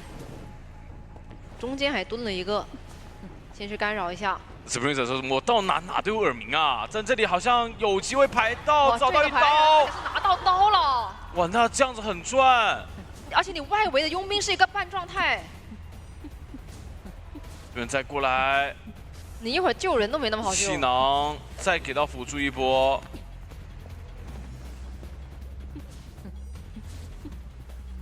魔术棒又好了，但预测一下走位没打到。”但封住板双区不让你进点就行了。对，不过魔术棒可以再去帮一下。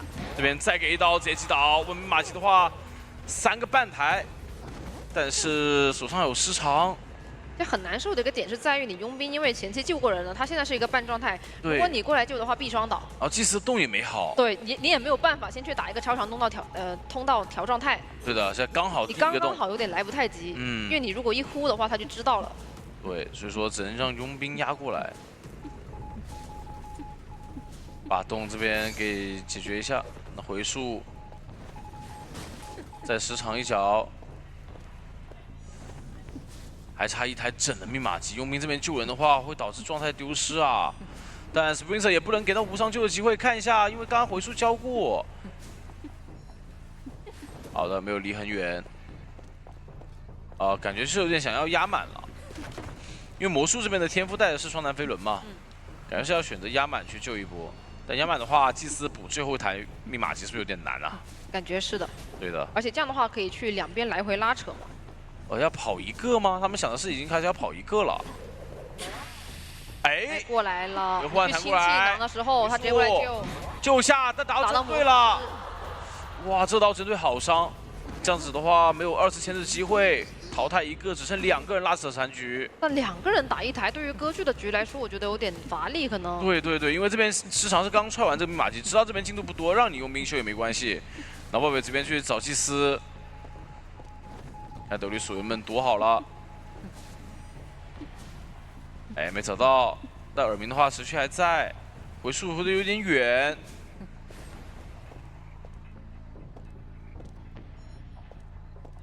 没事，反正密码机的进度都比较少。等你修了我再过来。那这个气囊感觉又可以用一次啊！哎，你别说，这个气囊给到队友的辅助很好。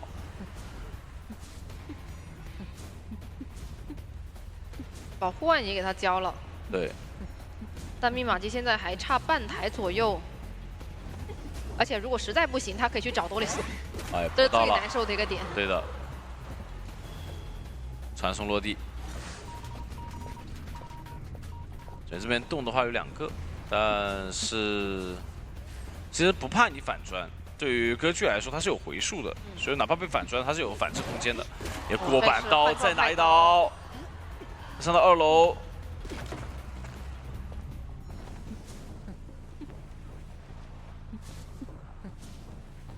但怎么撑呢？怎么才有机会跑1个呢？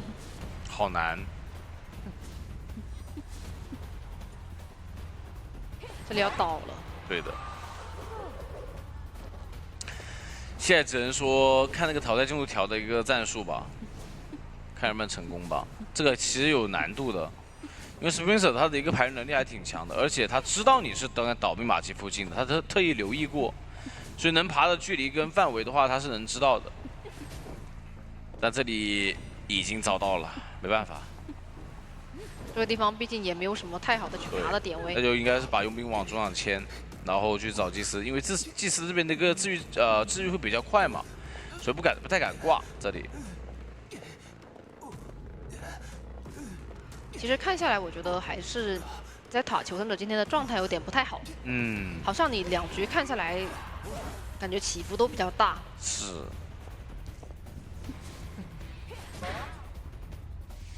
祈祷往外带走。 回去先找一下祭司了，也确定好你的位置先，反正。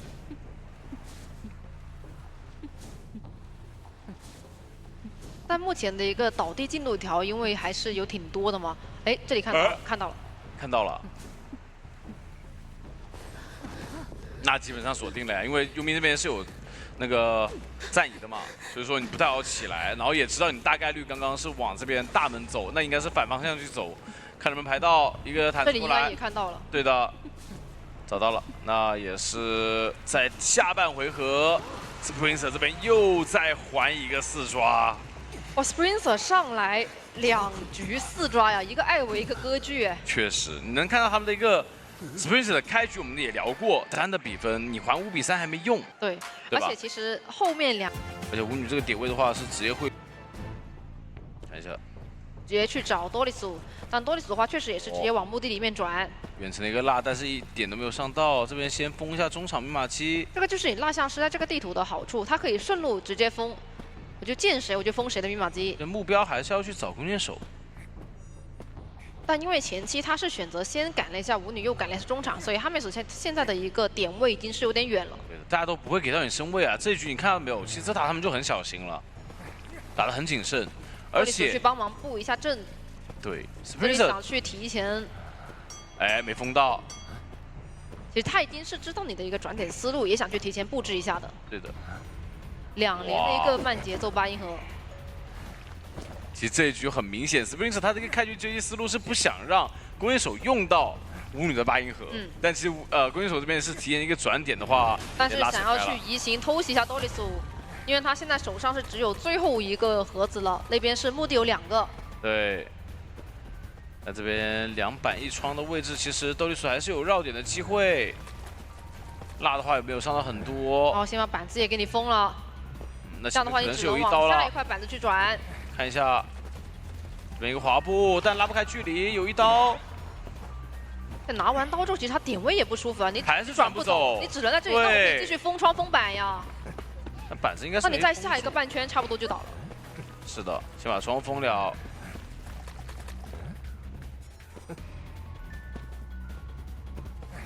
单板的一个博弈，看一下能不能给到机会，没有杀到。一个飞轮躲开，滑步有好吗？好没好？哎，都扭掉了。是的，但前面的话电车有没有机会？哦呦，差1步身位。如果能够上到车的话，他这波已经是应对的很好了。对的。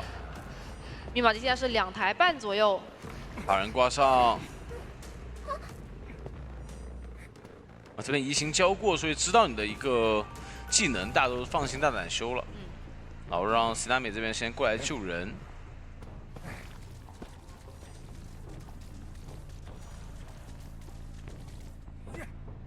能封到吗？好像没封到，封到人了。对，他自己被封到了。 来打一刀，直接救。密码机的量来说，对于选方是够的，现在多利组的话，只要转走就行了。对，怎么去争取一下？他们要，因为毕竟是要争3跑，还是要以3跑为优先级更高。这边能拿多一刀吗？如果拿多一刀的话，那完全不一样啦。看一下能不能拿到这一刀。哎呀，差一点点，这差一点点。我觉得他有点太犹豫了，他直接打就好了。其实跑不了多远的，其实。那这样的话，救人位可以去补刚刚母女的第一台小遗产。就你2阶开起来完全就2回事啊。是的，中场这台还被开掉了，有点难受。哇，中场这台要是能压住的话，其实会打得更加的舒服。嗯，没错没错。这样的话，其实你也是给到了他们换位过来救人的机会。对。因为毕竟这局还是有个化险为夷的，现在可以让飞行家把化险为夷交出来之后，再让弓箭手过来打 OB。是的。这边想拦一手，给一刀，开启2阶。这边直接一箭射到，不等你化险为夷结束就已经过来了。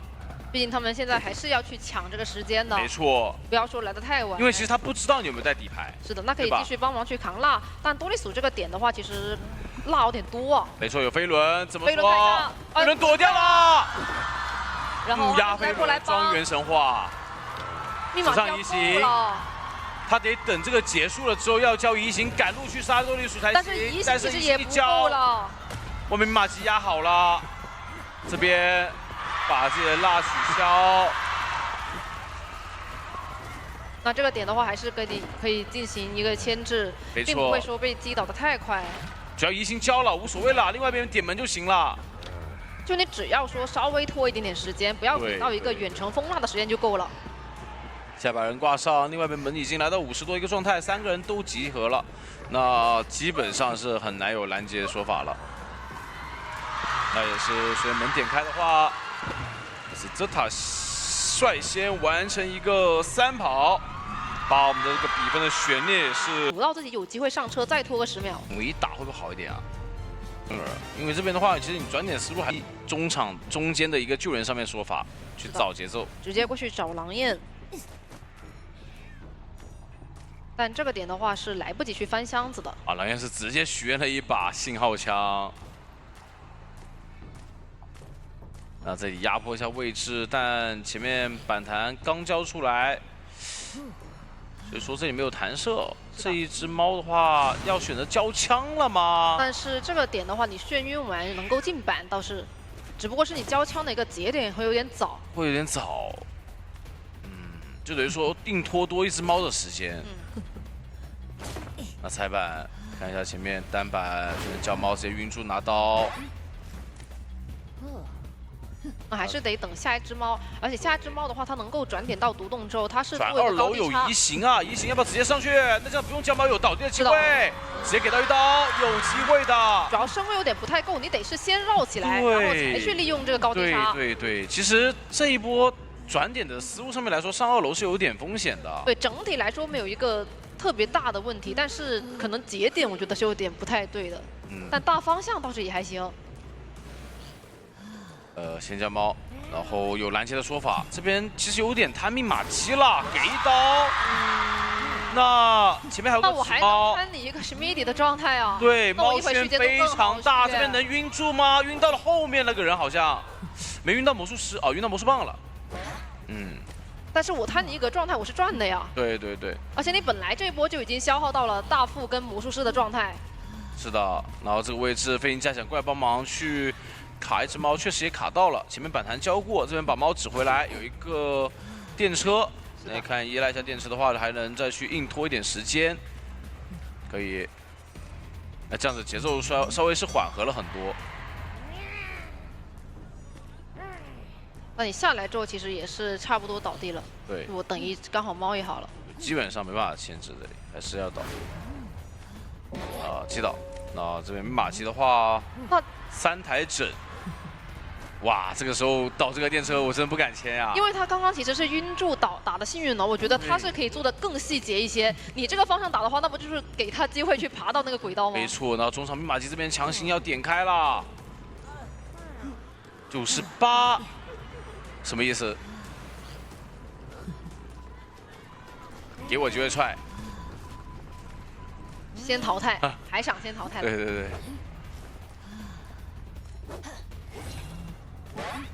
哎，但这里的话身上还有猫，但是也能救下来倒是。但还好无所谓，这个时候只要能救到就行。是的。对的，然后打一手双趴，但这边的话把密码机强亮，另外一边下野之后幸运儿自己单人牵制，但外围密码机已经是2个半台了，其实对于米德迪来说这个节奏不是特别乐观。是的，而且你进双11的话，其实猫的范围是能覆盖掉这个。对，然后这边眩晕2次，眩晕的很短，有板弹还能进板，这只猫废了。手上下一只猫的 CD 码好，这边哎呦这个也行。那对于 Melody 来说的话，节奏还可以。就起码你能够保证先淘汰，然后再看一下底牌能不能帮一下。对，还有一定的控场机会，但必须要先叫1星出去了。是的，这个时候你的半状态魔术师就有点尴尬了。对，传送落地，但下来的是飞行家，因为他们是选择了魔术师先跑先撒手，所以他是选了船再晃那台密码机。没错，高喷交出来，直接跑走，这边把密码机补开，魔术师往回走。魔术师现在先不回来吧，我觉得他得先走。然后让满状态的人来卡这台密码机，但83千万不要给机会。对，83密码机让 Melody 去控场打出节奏有点难啊。没事，那现在的话可以去补道具，然后或者是大副跟魔术先去调状态。没错，不着急的。感觉是得把节奏放缓下来了。9人方这边也不着急，因为他们的一个目标的话是保平就行，所以说尽可能要把自己的道具补足。是的，那如果说摸到一根针的话，他就大副可以先去自己调整一下状态。对。史密尼，我觉得还是不贴太近了吧。背包是已经交完了，其实魔术师我觉得这个时候你不要到脸上来最好。远一点，你在甲门附近翻一下箱子也行。传送交了，其实这个时候你是没有必要过来的，除非他深追。但如果说你这边如果直接倒地的话，你要知道，有可能是会挂回去的，但这个距离还好，控制的是比较远了。是的，因为飞行家那边爆点，他一回头就爆点了。就是外面兴起一台就好了，该调，然后该兴起，先摸一下道具，不要给开门战有一个快速击倒能力，他是没那么好多抓的。一个沉默2个人，所以补不了状态。那要不先摸一下道具，因为毕竟现在道具大家都不是很多。还不补状态吗？甲门箱子我觉得挺香的。对啊，要么就是我觉得要不就摸下状态，然后摸下道具吧。其实不着急，因为这个时候传送肯定拖好了。是的。你要不就起心机嘛，不要再一直想着独栋的那台大遗产，你就让他修吧。哎，偷了，开始偷密码机了。但这边没办法，他只能去管大副了，他没办法去找旁边的那个补密码机的飞行家。是的，但是密码机是已经压好了。对，现在唯一的选项只能说快速终结大副，再传送落地，争取到他的一个宝贵3抓了。是的。看一下这里猫咬到了，还有段跳躲不掉，给一刀，但是这里不能挂人，只能传送。另外一边的话，2个选择跑了，对，拉开距离。但是道具上面来说，我们刚才也说过，它其实不太够的。但是抓的是魔术师，还有魔术棒，先提前交一个猫，但这个交的有点早，直接给个眩晕，再给一刀击倒。那现在局势还不一定。是的，因为他魔术师是可以去直接挂上旁边就有，然后再回头的。对，但大副那边有个坏消息，就是没有这个绝处逢生了。是，这也是前期被打过的一个伏笔嘛，只能说让 Green 过去。对 Melody 来说是有机会的。看一下这个位置，回头了，觉得人会去救人。但这边起来之后，应该能意识到2个人的位置应该在附近。是的。但你现在其实最好的是可以先管，就是靠门的那边。对，耳鸣没有响起。哎，这边看到了，看罗脸了，这个位置纸猫过来，还有段跳过来，但没有眩晕，但是一个大空地没办法躲，给到一刀直接击倒。是的，真的就让他打。这边还不能挂，对，一定不能挂。那这时候其实别救人 ，Green 对 Green 来说的话，直接点门呐。哎呀，要救吗？但救人的话，其实2个人都拉不开啊。但是Miko Melody他也是他没办法，他只能救啊。对，纸猫过来，但有个化险为夷，还能再拖开距离，选择追脸上的 Green。这边的话有这个绝处逢生，所以2个人距离可以拖开，但是传送 CD 马上就好，想着先挂飞行家。对他，因为大副的这个没自起，成为了开门战的一整个大伏笔。对，就你全程都有人要过去摸他，一摸他就知道有2个人在哪。是，但这个化险为其实拖出了很宝贵的时间，他让他2个人是可以去补状态，调起来一下。但他可以就是牵的往大夫那边靠一下，然后再拉猫过去。是的，因为你2个人在红蝶顶起的话，其实离目的门没有那么的快。没错。啊，这个时候再去拦截，2个人的走位得分工明确。这边放猫去排一下位置。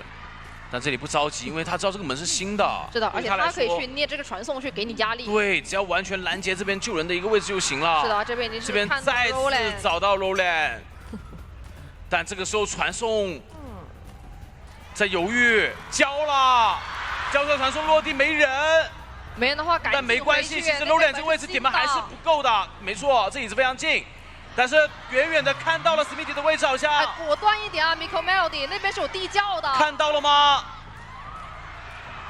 还在博弈，双方还在博弈。大副这边 Roland 已经没有点门了，是的，而且 Miko Melody 现在还没有发现，对，但是没有看到门在点了，而且这个牌的点位有点错了，牌的独洞。你这边没有耳鸣啊 ，Miko Melody 一个跳跃过来，这边淘进度条已经。 完全淘汰掉 Grim 了，我觉得你有没有可能门点开了，变好一点、另外一边目的就是地窖 ，Roland 的出门，对，哇，那这样子完美的第一个跳地窖之后，成功完成一个，我只要把人击倒了，那是稳。这个苦丑要藏在点选点啊，就是把中间放给你，因为看下来的话，阵容会修得慢一些，而且脸上就是哭泣小丑，其实是距离非常近的。哎，上来先把这个鳞片给剪了，也进行牵制。那不找了，看他身上有鳞片。他的一个意图还是想冲着 Soba 这边来啊。对。那我们讲木偶师的一个牵制就会比较稳定了啊，就是我去进行一个变身。 然后去废掉你一个笼子。对，我这里刚刚好，但现在打一个落地刀，你知道吧？对，这里要打一个落地刀，我还能紧接着再跟一下。这边的话也是，看你不打我就拆龙。没错。拿刀的一个频率还是比较快的。比较稳定吧，2次变身逼2次龙。对。这里再翻板，稍微有点影响到了苦丑了，苦丑也不太好帮忙。再变身。 对，这边的话是交了比较多的一个愿力啊，帮忙扛一下。主要他身上有鳞片。飞轮想要进板，但是直接交闪现了，不给你再多的一个牵制机会。像 OB 还是有点难做到吧？稍微拖一下，稍微拖一下你的一个挂人时间。对的。也没有说我一定要把这个人给保活。我其实觉得刚刚要是帮忙 OB 一下，或者说是还是要来，还是要来。这不太好撞吧？围着绕了一圈。有点难。 这绕走了，走了，因为你也不能过来秒救我，所以说我先进来给你个减速，稍微迂回一点，对吧？也行。我都在你脸上了，不如就我救吧。也就是这个视觉上效果有点拉满了啊，看着有点惊险，那就让苦丑来先进入到一个第一波救援。是，毕竟他身上的鳞片还在，所以说这个博弈上没有太大的一个压力啊，还是尽量卡了一个半的淘汰进度。毕竟你是没有化险为的，所以下来木偶是有牵制空间。没错。 有次变身吧，可以去拖一拖。这样的话，手里还有一个，还想来。我觉得我们痞他不放弃啊，就觉得我刚刚没保住，我现在还是有机会。我毕竟火箭还是在的。但是这里帮忙扛好像扛得不够好，2个人是分开了的。我觉得他不是想扛，他就是想用火箭给尝试能不能 OB 下来。会有点难，因为你毕竟是跛脚羊，我外边直接给你圈起来就行。这边如果想 操作的话还是要先拆龙，不过离椅子太近了。对的，其实刚刚最好是帮忙扛刀，因为跛脚羊他是怕了什么呢？他跟鹿头是比较相像的，就是一个怕扛钩，一个是怕帮忙拆龙，或者说帮忙扛这个伤害。扛完伤害，他下一个围龙愿力值就不够。对他有点跟不上。对，我打你1/4，你又倒不了。所以导致苦丑这波只能在旁边看着会有点亏，你不如帮忙扛一扛。但是感觉啊，就这2个人其实把密码机拖出来进度也蛮多的了，就有点让真真说，我一直注意力只能在你们2个人身上。对。 守门人一直在外边进行破译嘛？对，那这样的话，他们的化险为其实省下来了。没错，这里再布一个围龙，但稍微撞到了一下墓碑。这里先抢了一下翻窗，让他不要进去。是的。手里的愿力还差一点点，感觉 Soba 是有机会进板的，对，能进板。哦，好砸！头，非常漂亮一盖。是的，那这波有可能会把真真这边的愿力给耗光啊！哇，一个飞轮，在躲了，非常快。这里实在没办法，但这里的话，其实已经让其他队友把状态给调整好了。云痞又来了，不放弃！我火箭用完之前我都会来的。你这打的哪是个酷手，这打的是个前锋啊！又来了，能来吗？但是偏了。行，这样的话，他的火箭还有一个。对，手里还剩一个嘛，但给到的这个威胁其实并不太大。主要是他只要没掉状态，我觉得都可以接受，而且道具也没有用完。是的。外面密码机其实也差的不是特别多，因为大家都是个满状态嘛，所以说有拉扯的一个说法。这里要是进行牵制的话，得注意一下，因为这里有个地下室。地下室，对，得小心监管这边去给你打一个高低差。对，没抽到刀。我老李他那个被动还在，所以说如果你是不放龙的话，他是很安心的给你进行博弈的。哎，啊，飞轮失误了，太亏了，技能跟飞轮都交失误。我这边的话还是有机会进到这个板，不会被抽倒。这边是有个地下室的，不过好在有守门人。对，而且密码机的话已经是能压好的一个状态了。守门人必须要赶紧直接贴到椅子旁边，你要是在外边拦的话，你也不太好进行救援的。不过看下来，真真现在整体的愿力没有特别的多，而且 CT 已经是贴过来了。加上他那个化险为夷没用过嘛，所以说这波出地下室应该还是没什么问题的。到时候等一下就会有一个鳞片技能，看这个鳞片技能能不能在开门战撑住。如果没能撑住这局面，其实真真就有一个3抓的。对，因为毕竟压密码机的位置想要去贴门还是有一定距离的。对，现在是3抓面比较大，4抓面有点看不到。被打一个落地刀。对，但是这边接着跟优先想的是我先冲出来地下室。没错，地窖两边应该都记得，都是在一个墓地外。就趁这个板子封住结束的时间去进到一个点位，那不要太浪费到自己。直接交闪了，那没有给他交鳞片的机会。西体这边想要直接把门点开，来得及吗？现在还有一个10秒、9秒，好像刚好够啊，直接放下了。但那边有铲，真就很果断，他知道自己这有点来不及，先放一下愿力值，先不放了，只是骗他一下，给自己放个围龙，快速挂椅子旁边。这里再补上一个愿力，好像还刚好。但这个门，能来，这一刀能不能打到？没能打到。愿力这里还能再跟一个，但这个车不敢过去啊，他怕这个车撞自己。对，那这样的话就让 CT 把铲子给续出来了，有点难跑啊。看一下另外一边，主要这个人的淘汰进度。拉着火箭过来，想要过来强行给压力，强行救援一波。这边就硬点门，如果你打到我的另外一边是可以救人的，能救到吗？这个人马上就要飞了。手里没有愿力，过不去。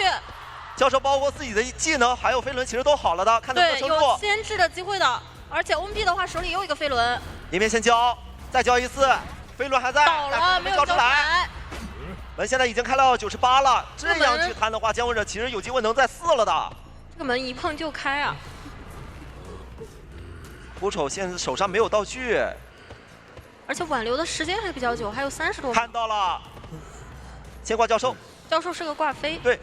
这样的话应该是只能走一个会比较稳啊。这个门点开。你直接出门了，你要再不出门的话，可能要被圈出去的。但他不想走啊，看样子是不太想走的。挽留还有个24秒，容易逮捕他。不过他正好抓住了2个笼子中间那个缝隙。还是钻过去了，让云皮直接能逃出门。对，主要是他如果刚刚 CT 起来有一定的时间去交铲的话，可能还有机会再离门近一点。对，但是也差一点，主要这边的一个愿力值，包括围龙吧，都刚好消失了。是，觉得真真这把能不能完成一个平局，这样就能拿下一个大。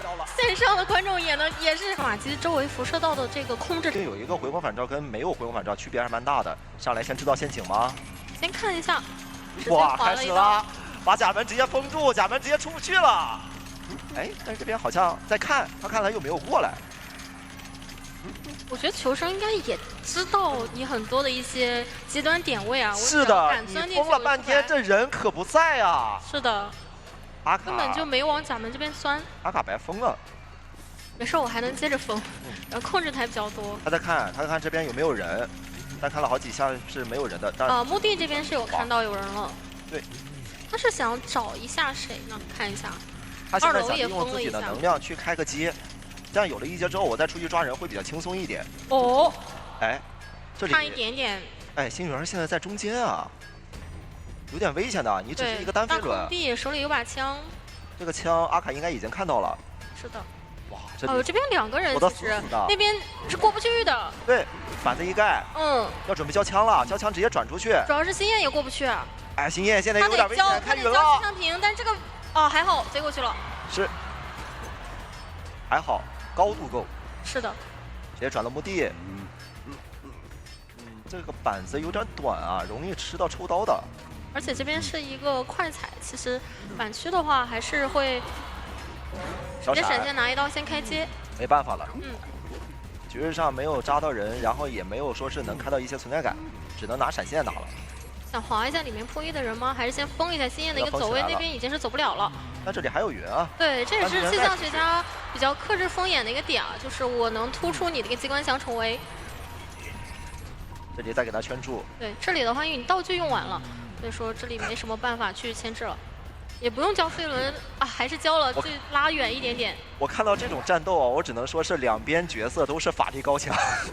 就是你有你的丈量计，我有我的过墙体。是的，就是你这边飞了出去，我可以再给你圈住，真的。对，只要你别把我这个地图的顶给我封住。对。那这样的话，其实1次牵制这个密码其实很多了。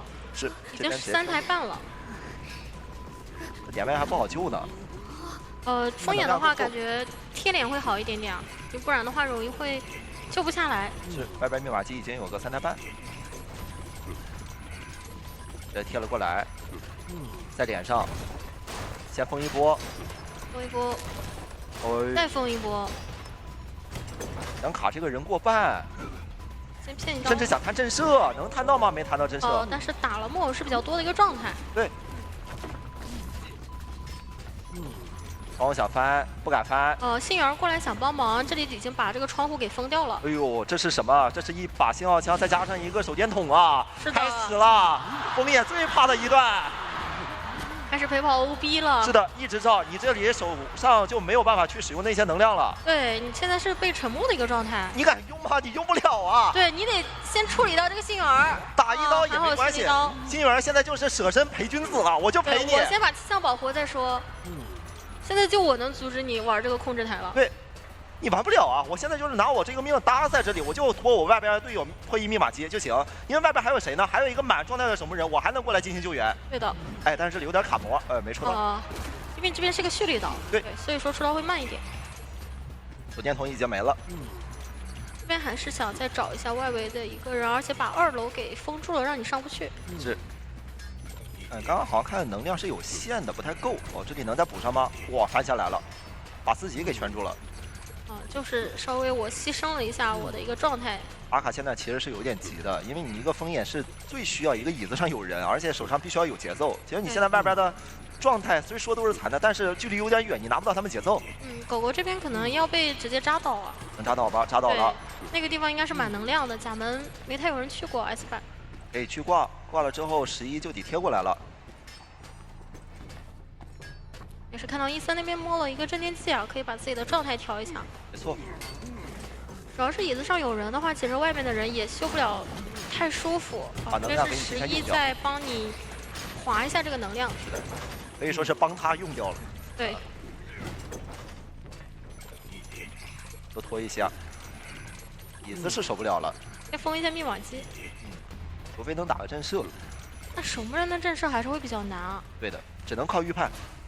而且他自己有一个震颤出土，速度太快了，还保证自己的状态，想摊一下，不想让守门人到时候能再救。哎呦，能摊到了。这2个都没打到，不过最后还是让他没有保持一个满状态。头也是真的铁。还有人把他给封起来了。想再试一试吗？想应该是守密码机。围绕这边密码机，因为这里是2个残状态。对。再封。但感觉上是那边的能量好像都已经耗光了，你没有办法去守住外边密码机了。手里有闪现，想祈祷。但星焰那边他拉得很远，如果你就算交闪的，说好的离得很远呢。这边闪倒的话会挂在这里的。他应该是看到那边的墙被封住了，他没有办法往那边走，只能说是回来板区进行博弈。这里没有封死。稍微绕一下的话，但可能在他的视角上看到上面有这个小箭头了，觉得我硬冲的话，你还是会封的。归来讲，这一波确实给到一点机会，救人上是会有一些压力。对，守魔半状态是不太好救的，而且这里我可以又封椅子又封机子。如果说刚刚求生者能直接拉远的话，不给他这个闪现距离，你直接跑往独栋，或者说跑到一些安全距离，多拖延一些这个倒地时间，是，立马就够了。最好还是不要在刚那个节点吃闪。对。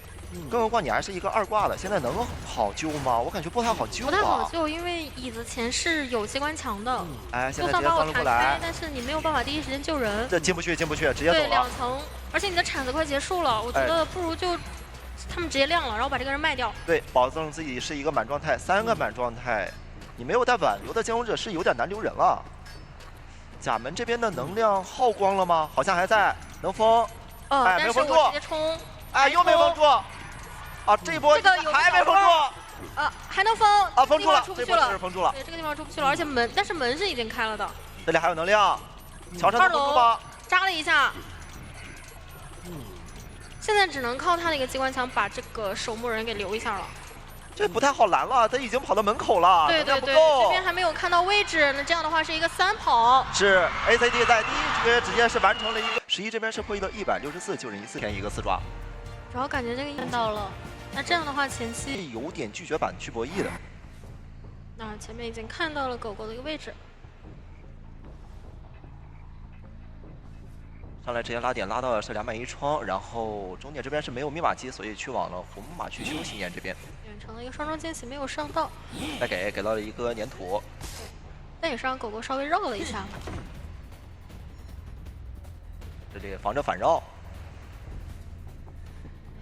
他还是稍微的拉近了一点身位，而且这个板因为刚刚是已经踢掉了，所以说现在直接贴脸了。这移速也是比较快呀，好干！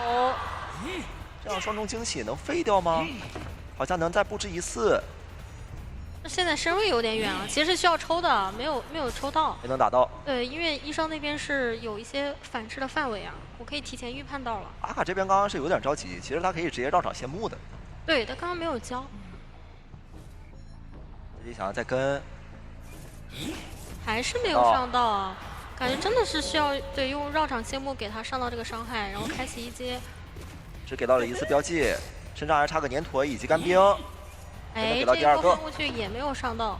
这手上还有个飞轮啊！阿卡现在可能是需要注意到这一点了。哎，翻了过来，他是在预判对面可能会空中飞人。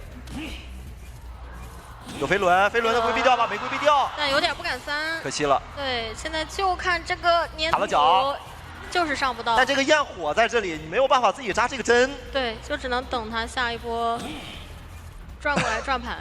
狗狗现在的话，想要左扭右扭的，他想试一试能不能跑到干冰那边区域，我直接去把这个针扎好。有点难，就算有一瞬间，也只能让你扎一点点。对。但这样的牵制已经是医生一个人牵制3台了，很好了。作为一个就是说单靠自己基本功去牵制的话，牵制了3台密码机已经是做得非常不错。是的。现在就让古董商过来先救援。哎，但是这波主要是也没有密码机让他去踹，所以说让他这个市场带的就很尴尬。右面那边位置比较远，他只能坐车过来。鬼屋后的密码机就直接不碰了，直接碰这边桥对面的。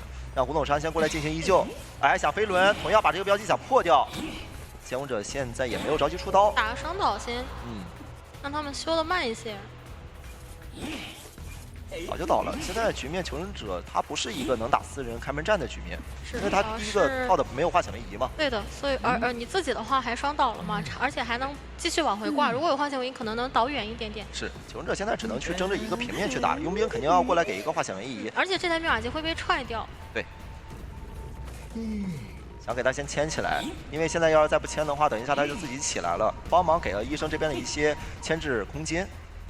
踹光之后再回去找一下狗狗，一个空中飞人直接贴近了，而且里面的板子是已经用过了。能来得及帮忙吗？我怎么感觉古董商好像来不及帮忙？而且有点难保啊，现在。哎，古董商好像再来了，是再来吗？好像没来。古董商走了。走了。没想着过来保。主要他是个半状态，他已经到了鬼板那边的一个区域了。那这样挂飞掉医生之后呢，还差将近2台的密码机，桥上这台暂时也修不太了。对，刚刚要是能过来保会更好一点，因为现在觉得你密码机还是会差的有点多。刚刚影响到了3个人，你佣兵过来了，你古董商在旁边，然后你飞行家也在旁边进行破译，市场也用上了。而且飞行家一直以来也修的不是很踏实嘛，对要稍微躲一躲。这边想要追一下佣兵，追一下飞行家。飞行家现在直接想绕一下站台，喷气背包，2段喷，先下去。那这是一个喧嚣。主要是有空中飞人，所以说跟的比较快，粘的也很紧。这边再给到一次状态伤害，手上还有个悬停。再给，身上就差干冰了。是给到了一个焰火。哎，没能过去。距离是差了一点，还是说是自己的刚刚操纵方向上出现点问题了？再击倒。那这样挂上的话，其实密码机是差不多的一个进度。佣兵必须要强行亮了再过来，直接传送找心焰。那边的话是个半状态的古董商。84。对，而且你这边如果进行一个击倒的话，另外2个人是肯定过不来的，太远了。他得快速击倒才行。对，佣兵得先去救一下飞行家，再2个人往这边赶。其实现在最好是心焰连打3棍，把这个密码机看能不能抢亮。不硬点了。对，如果要是倒在这密码机还没亮的话，求生就难受了。这样容易出事的。想硬拖吗？硬拖也可以。连打2棍，哎，连打2棍过去想要进行破译吗？能亮得掉吗？有点难。还是再盘了回去，那就硬拖时间呗。反正外边已经是新起了，也不着急于这一台84。这样的话会让求生那边去跑路的一个时间久一点啊，因为毕竟一台在终点站，一个在鬼板。是。这里还有个地下室，如果没有化险为的话，还是比较难冲上来的。求者感觉该救还是得救，因为他们现在想摊一个平局。你如果不救，这局面好像就是一个3抓了。你佣兵只有1个护腕，不太好跑。对，可能下地下室或者出地下室就已经需要1个护腕了。对，这个密码机能压好是压好，但是传送也能拖好。等少开门战，他能有个传送的。而且佣兵的话很难是个满状态，还不能亮。打了个双倒，想先赶一下佣兵，那这个密码机准备就要直接亮了，亮了之后接着撵。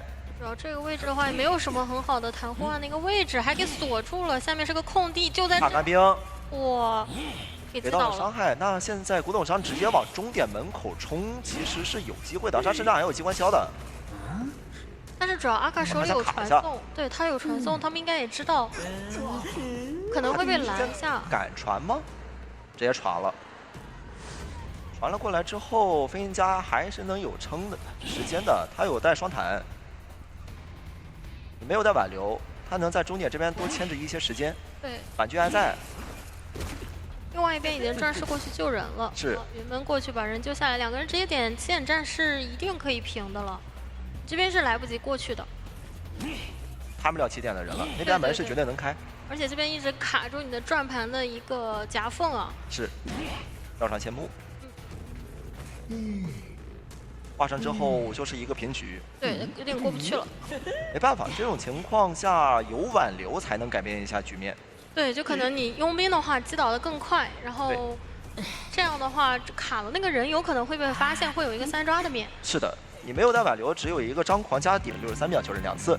阿卡是，毕竟你是玩站台的，玩这样的话入殓其实相较于砸地线也有好处，就是我一定可以避免掉你们这边的过山车，但是他没有选择去追这个入殓师。早往鬼屋，在他看来，你敢选鬼屋，那你带的天赋就一定不正常。要被保护的那种，你有可能就是唯一的一个化险为夷。哎，扔了个球，还是有干冰。相互减慢。那 CT 如果一直绕鬼屋的话，门口可是封住了的，能注意到吗？哎，这个视野可能哦，他有个球能跳过去也行。直接跳，这是个土球，然后再上2楼，还能再翻的。然后接着给你绕一下。是。手里的火球也好了，只剩个火球了，看火球怎么丢。封住路口。这位置其实都是一个低矮障物，很容易被勾到。对，勾了过来，拿一刀。时间上并没有飞轮，应该监控者也猜出来了，你是没有携带飞轮的。下个夹子，我觉得 Lolly 可能要帮一下。那个移形快速接近，好主攻！要这个强风他空了。是的，强风的话想帮助队友能拉开点距离，但是没能吹到。因为本来这个移形是没贴脸的。前锋现在也过来了，装修吧。前锋不撞，想卡着。那你卡着这个气象压力有点大呀。然后他也修不了机。哎，勾了过来。想让气象先救，然后我来定点撞。对，然后看 Lolly 这边要不要也吹。对，但是吹过头了，他俩想配合，直接盖个板子。但是没能吹到板口，主要是只要让 CT 拉走，能坐车就行，因为你毕竟交了移形嘛，所以说只要这个车一坐，求生者是能够缓过来很多的。前锋你还急着过来保啊？还是没办法，因为这边是钩子先好的。对，前锋这个满状态可以过来帮忙扛钩，要不然的话帮忙拆个夹子也行。哎，让杂技自己一个人牵制吗？那又这手你拉球了，又牵制回去了呀。那 Lolly 这台密码机还是修不了。不拉球又回来了，觉得他这个 CD 就是好不了，很自信。这时候球也没必要撞，因为能进入到下一个板区。对，这边还不太用帮，在旁边帮忙看一下。这里得帮忙了，这里拿自己的命来保了，要不然的话容易被勾到。哦呦，还好没勾到。住了。要被勾到，前锋其实保不住。对，前锋来不及撞了。哎，这刀给的有点伤。那他们还是想着说你先。哎。一个人过来给了一刀，另外一个人踩了夹子，这个有点戏剧效果了，勾了过来，带子击倒，没法躲。这短短的几秒之内发生了什么？我觉得 CT 当时已经走远了呀。对呀，已经走远了，何必要这样呢？对。车那边的有夹子，他车肯定是做不了的。但是只要拉远，也差不多了。对，就行了。密码机，我在站台再绕一会儿嘛。但一下两个人全倒了，那比追 CT 倒还赚呢。前锋刚刚好像是拉球了吧？他拉球了，想过来撞，但是真人9这边视角是没看到，哎，他想卡位，直接把这个入殓车卡，哎，没能卡好。而且前锋也起来了，这个人肯定还是能救的，就是看能不能卡半。但局势上有点裂了呀。有点要过。想多拖一点。救下来了，能打针对，没扛到。前锋在旁边没关系啊，下个夹子就行了呀。还想再摊一下入殓，打一下入殓，入殓是只要勾到就会倒的。勾到了。那要倒了，他没有带飞轮。前锋摸不起来他的。前锋只能在旁边稍微的。无所谓，下个夹子就行。观察一下。直接切。哦，切了兴奋在骗。那前锋没有自愈了，我把他只能我自愈起来，把棺材放在脸上。真9够抢救一波。但这里不让你有这样的想法，我直接把你牵起来了。我以为他会下夹子，但是没有想到真9打法更聪明，他直接就是说是我直接骗你，你过来撞吧，我直接切兴奋，你肯定意料不到的。那这个要4抓了呀。是的。CD 也救不了，他还是要等索把自愈，还是要等索把自愈，两个人一起来，但这个人要飞了。你手里这个火球一定要丢的，你再不过来丢的话，人就要飞了。你火球丢不过来，打了一个隔空刀啊！这个时候。Soba 也交了自愈，是，手上钩子一好，想勾到他没能勾到，身上还有一个灵柩，但这个灵柩你就算用了又能怎样？对，没有飞轮，这一刀先防一下，防一下可能带飞轮的可能。一定得反啊，因为你没有自愈了，但你的灵柩在别的地方。但前锋也没有自愈，也没有绝世逢生了。把杂技给挂起来，他就是个2挂了。是的，这局面的话就是一个死局了，是一个慢性4抓。对的。密码机差的太多了，由于在鬼屋后前锋帮忙真的帮的不太多，而且前锋就是没有撑住就算了，当时气象也踩了个夹子，我觉得其实他是想拆的，有点奇怪了。这才勾，哎，勾歪了，不过没关系，因为脸上这2个人是已经板上钉钉在你脸上，走不了了，影响不大。对，只要他能。我先守飞 CT。是。守住这个狂欢之翼被淘汰了之后，我就可以去找这个 Soba 了。再勾，这个已经很难完成一个平局了。走一个都做不了。对，密码机差太多，但你就算完成走一个，也是 ACT 这边获胜。是。他应该大概知道你刚刚是反生之后往终点这边拉了。交的连续勾，勾到了帐篷。一直在探索这个耳鸣。Soba 得先跑到鬼板去把温皮给摸起来才行。没错，摸起来效果也不大。这种局面现在我已经想不到，就是说呢有任何的平面了。对，主要还是密码机不够。对，差一整台。现在打不出来，需要真真九给到太多的机会才行了，而且还都是大机会。你得真真九就是突然在一个地方着了魔的在那找人。是的。只要他一直顺着地图去找的话，你就是来不及摸人了。发挥一下邦邦的势力。很难啊。因为你确实走的就是比不上2阶沟的路头快。对。这边已经出现耳鸣了，前锋那边毕竟摸不起来了，看到人。是的。手里也没有飞轮。很难有什么操作空间啊！这里就一直等，一直给你减速。对，一直给你震荡。我感觉这个地面都震出灰尘来了。是的，都快震感冒了。对，你看这个尘土。天哪！我都想咳嗽了。Soba 这边也很忍得住啊，但这边只要过板就没办法了。直接完成了击倒，那这样真人九是的，在第2局再次完成4抓。我们恭喜 ACT， 对他没有理由去担心气象嘛。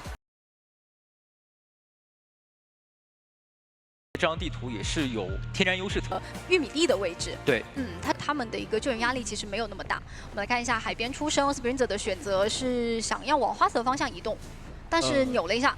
先逼迫花刺这边不能第一时间反绕海边，然后再去找这边的重心幸运儿。对，我们重点看一下幸运儿的位置是在哪里。小天赋带到快踩没有问题。已经是往小船那边拉点，并且蹲好了。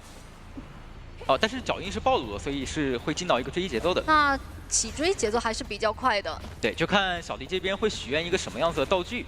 是的，而且他这个点位拉过来的话，其实是会干扰到2个人破译。是的，马基前期可能慢一点。香水好像是许愿失败了。也可能就是想要香水，也说不定。这个香水偏出来，得回对。仙姿的一鸟，那因为是在大空地了，所以只能给了。对，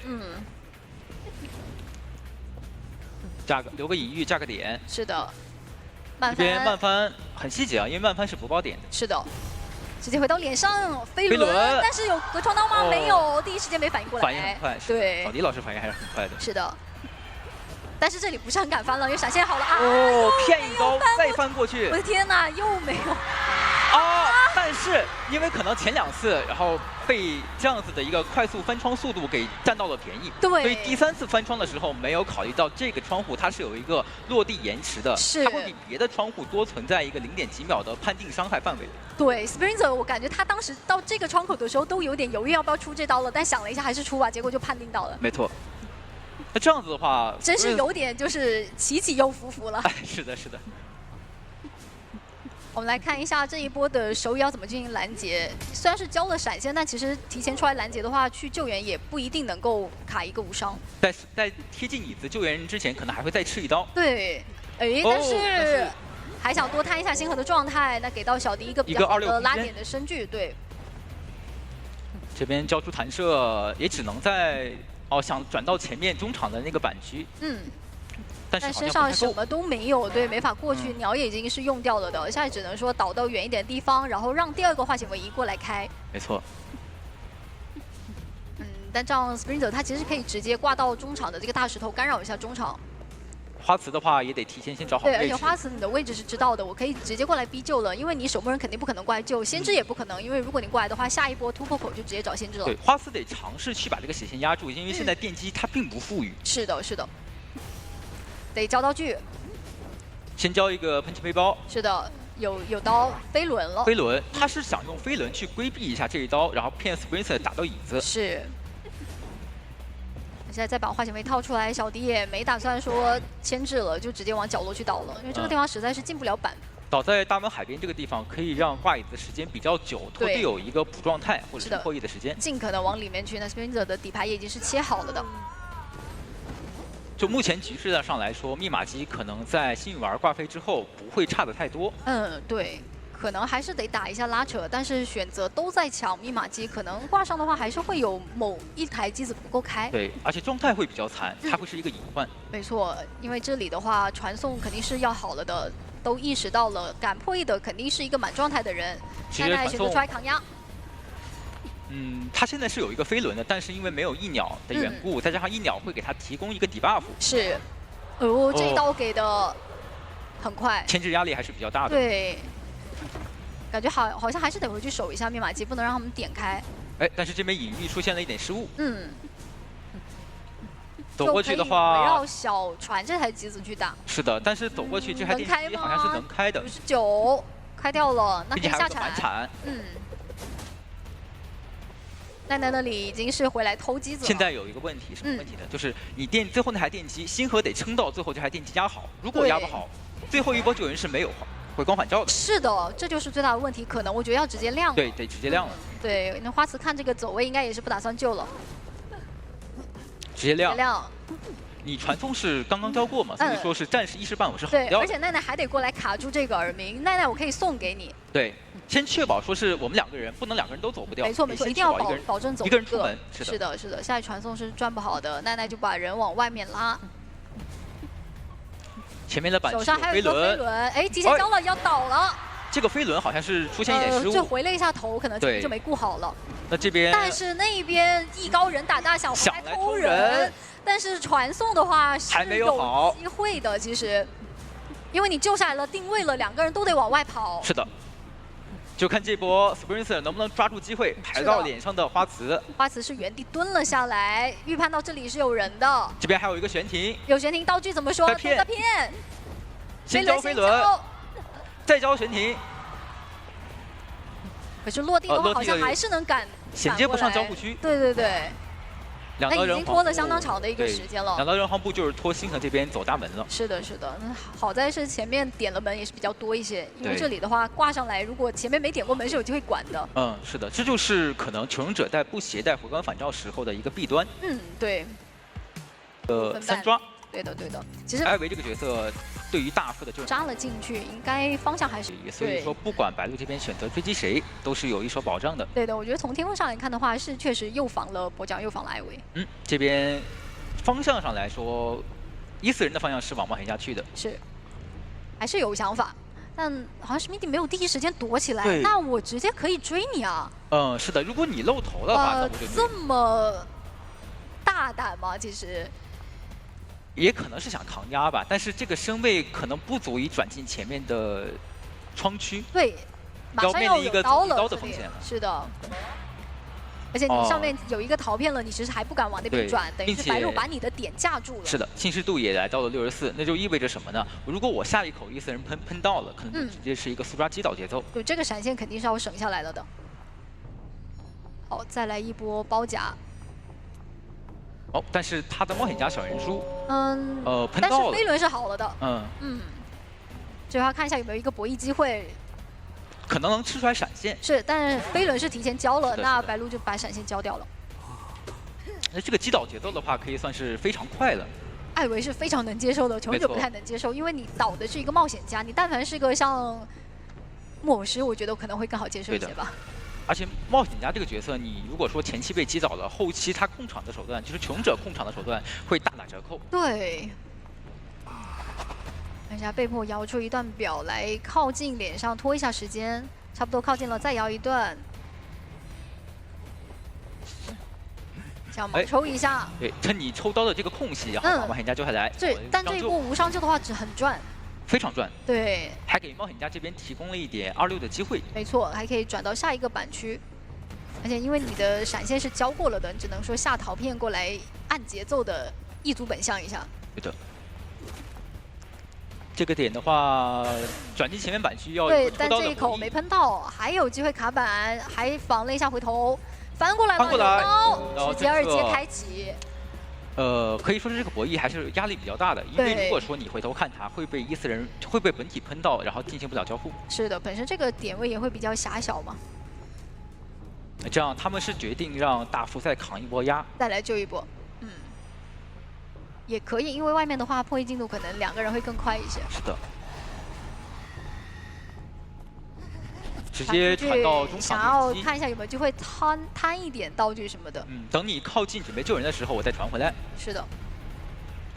那这样子2波补伤就对于 B4 来说是缓了一口气了。对，而且你看他救下来之后，冒险家还是同理可以进到板区进行。对，我还是卡在一个比较好的一个牵制点位，逼你还得再下一个陶片跟我在这里周旋。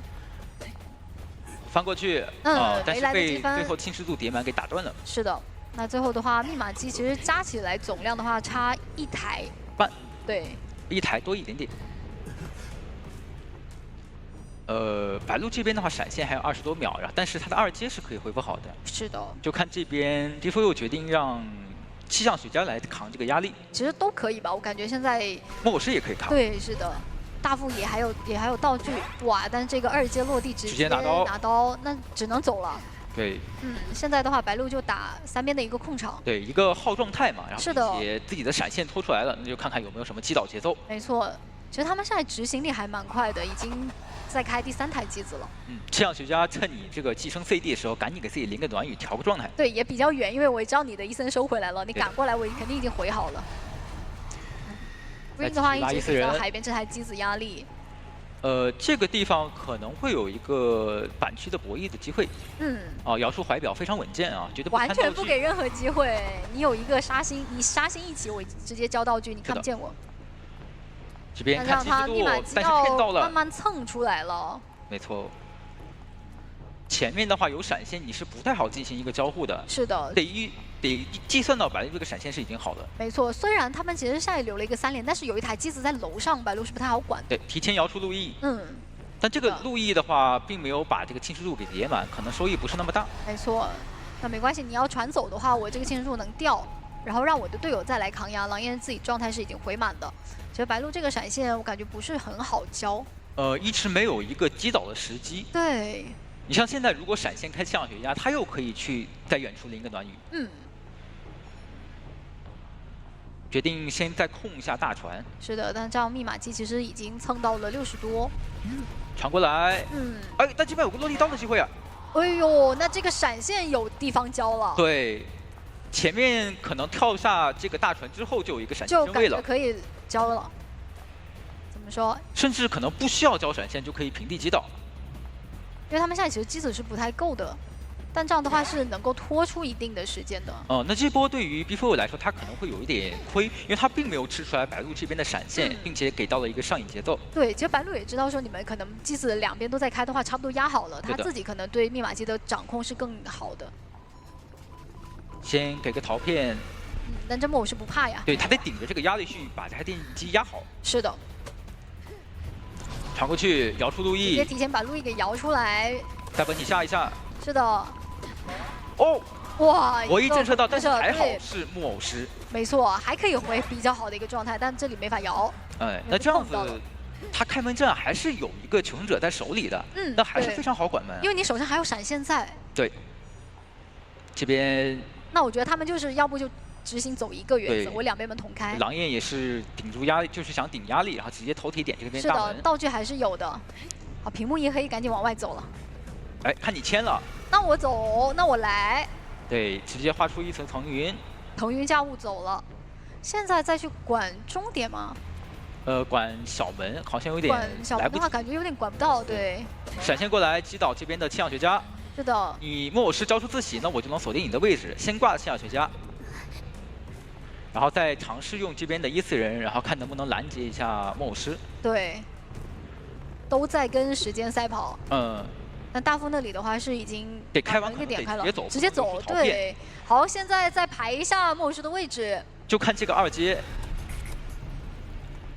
那可能不太能拦住，因为摇出路易的话，它是有一个加速的。是，但还有一口一组本相的机会，有吗？有吗？哇，给打出去了！中场这样地图作战了，所以我觉得。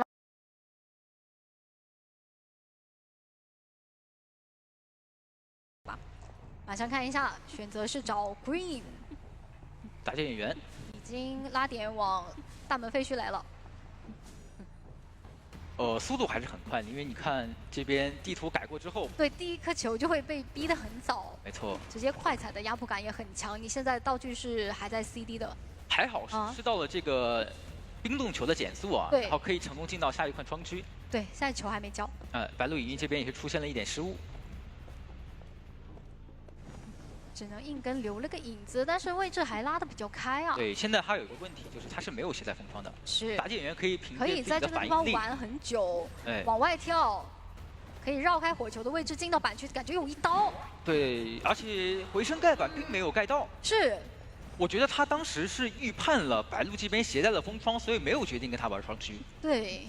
那这里的话要倒了，还交了一个球，亏损最大化。是，那这样子这手天赋携带底牌加上挽留的就可以，就很有说法了。后期是很有说法的。对，而且还可以挂到大门，压到大门这还一闪。对，那这个闪现还没有交的话，杂技演员的26是压力非常大的。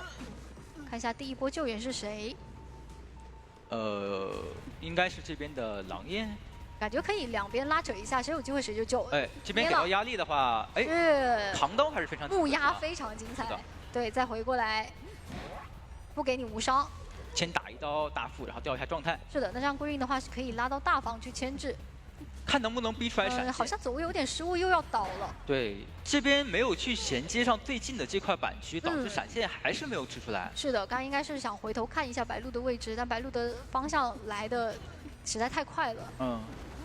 那这边的话，狼焰他就得提前过来把身位卡好了。对，那选择挂到了大门角落，这个地方是很好去进行防守的。作为杂技演员的话，他现在最大的责任就是最大的任务就是赶紧吃出来，看这波记者救援人之后能不能吃出来闪现。哎，对，不然的话，可能狼焰会成为下一个突破口。想放一个定点板娃，但是没有搏一刀。但这里下来是有机会。有机会摊个双倒，但是两个人是走开的。他应该想说优先把这个人给挂飞。到现在为止，他的闪现都还在手上，非常的恐怖。非常容易就是切一手底牌。对，我觉得 Green 不能再往前走了，我觉得他应该是回大房的方向了。不要干扰队友的电机。你看往沙包跑的话，沙包那一台能破一开吗？如果能破一开就还好。因为歌剧演员他其实处理火灾调查员的话，我感觉也比较轻松。直接切传送，这边是骗了一手，就专门把这台电机压了一下，然后骗你来传这边。没错，现在可以围绕中场这台密码机去分布一下。掉头找一下大房的狼焰。对，狼焰还有2个道具，并且大房的板区还是有的。是的，这个一翻出去是知道你肯定是没有回光返照的，可以就硬追了。快彩的压迫感很强。没错，选择感觉好像你也远了。他是在预判白鹿会从那个板子过来，打一个预判奥飞。是。不过他的博弈是非常有基本功的。没错，就放了娃娃去站岗，自己亲自下板。对，这里卡着是一个比较经典的博弈点。对。但是把变了。弹射立大功，还可以再玩一次。这里没有视野，回来。回溯慢翻有刀这样子的话也算是牵制的尽职尽责了。是，时间其实已经拖了出来。对的，可以看到大房好像是有个地下室，但是白鹿想就近挂，然后打一手看能不能压迫拦截。是的。想往木屋这边挂，然后把电机守一下。对，然后再拖一下自己的一个技能，因为他大概是能预判说你们的机子其实是不太够的。对，这边破译的人，你是一个半状态的大副，过来的话先逼道具吧。是的。只能交。那这样子还好忍住了，没交。这样子大副的怀表他是省下来，并且还给记者提供了一波26。对，这波无伤救的话很赚。对，很赚。是得快速的解决掉狼焰。想用气囊把这个板子堵掉，然后让记者成功转走，但是配合出现失误了。对，这波又是弹射立大功。反弹立大功。是。想帮很难啊，很难。他在那个博弈白鹿的回速，所以没有敢翻过去。对。击倒之后再去找你大副。这一波的话是真可以把这个表给骗出来了。对他这波一定要把大副的怀表逼出来，这样子开不出来，至少没有保。OK， 可以回。你交出怀表，因为这样子的好处就是你这个火灾调查员它其实是一个挂机状态，你摸肯定是摸不起来的，你又不可能绕回来修这台密码机。是的，然后这波还可以把记者再挂到木屋这台电机。对你现在过来的话，可能这把有点要面临一个多抓了，你现在再去兴起机子是肯定不够了的。再摇第3段环表。对，然后 Roland 摇完这段表可以走了，往外走吧。我觉得得走了。对。回速偷下来。双偷，而且还打到一波换挂。现在有一个问题就是狼焰这边他拉不走，不太好进行是。哦，决定还是先守下电机。他可以先把史密德的状态打下来，但是他打点道具。火灾他是有气囊的，也可以看到，他决定去摊史密德的状态，对他很想规避了。对他很想要把这个状态给摊下来。那这样一来一回，还是决定挂一下大副。挂吧，我觉得可以挂，就把它挂在这台密码机里。你现在再去开新的肯定是不够的，而且你传送是已经好的，你只能让这个记者在外面破译。对，那好在说是大副是一个满挂嘛。嗯。哎，这里感觉有刀，而且隐喻还在，有回速的，还是能救下来。这一波的救人环节有点太轻松了，还比较险吧。如果说这个回速能回到脸上的话，那直接打救人。但这一波被无伤救了好多次。对的。但目前来说，这个局势还是在白鹿手里，因为两台电机，像大房那一台，它是破译进度比较少的，对，而且它传送是好了的。一个抽刀，然后再看一下马基抖动，可以挂，没关系，这个人挂了就白挂了。嗯。然后现在两台密码机都已经拉扯到了将近60。对，而且他是能锁定火灾调查员，他直接去找火灾调查员就可以了。把你打掉，然后可以不用管，主动去找记者。看这个板区博弈。是的。抽刀。可以，你已经交过自己了，那可以传送直接去找记者的。对，因为你刚才上一秒电机还是在抖的，对，你跑的话也跑不远。这里没有太多的一个牵制说法了，可以到前面的板区再稍微玩一下。哦呦，又是一个博弈盖板。对，其实狼烟的发挥是非常稳定的。但是对于局势来说的话，可能有点回天乏术了。就对，比较不太能够盘回来了。这样恭喜白鹿拿到一个4抓。是的，在先手上场。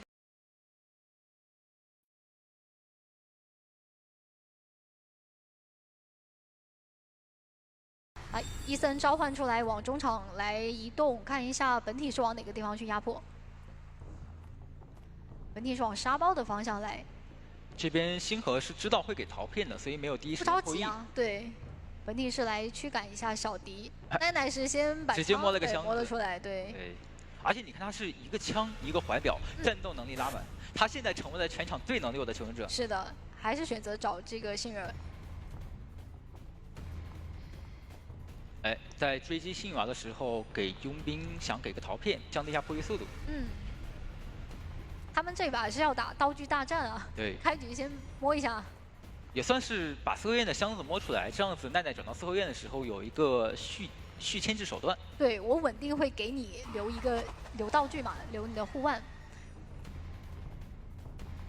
第二道环表没有摇到，就看这个伊森的喷。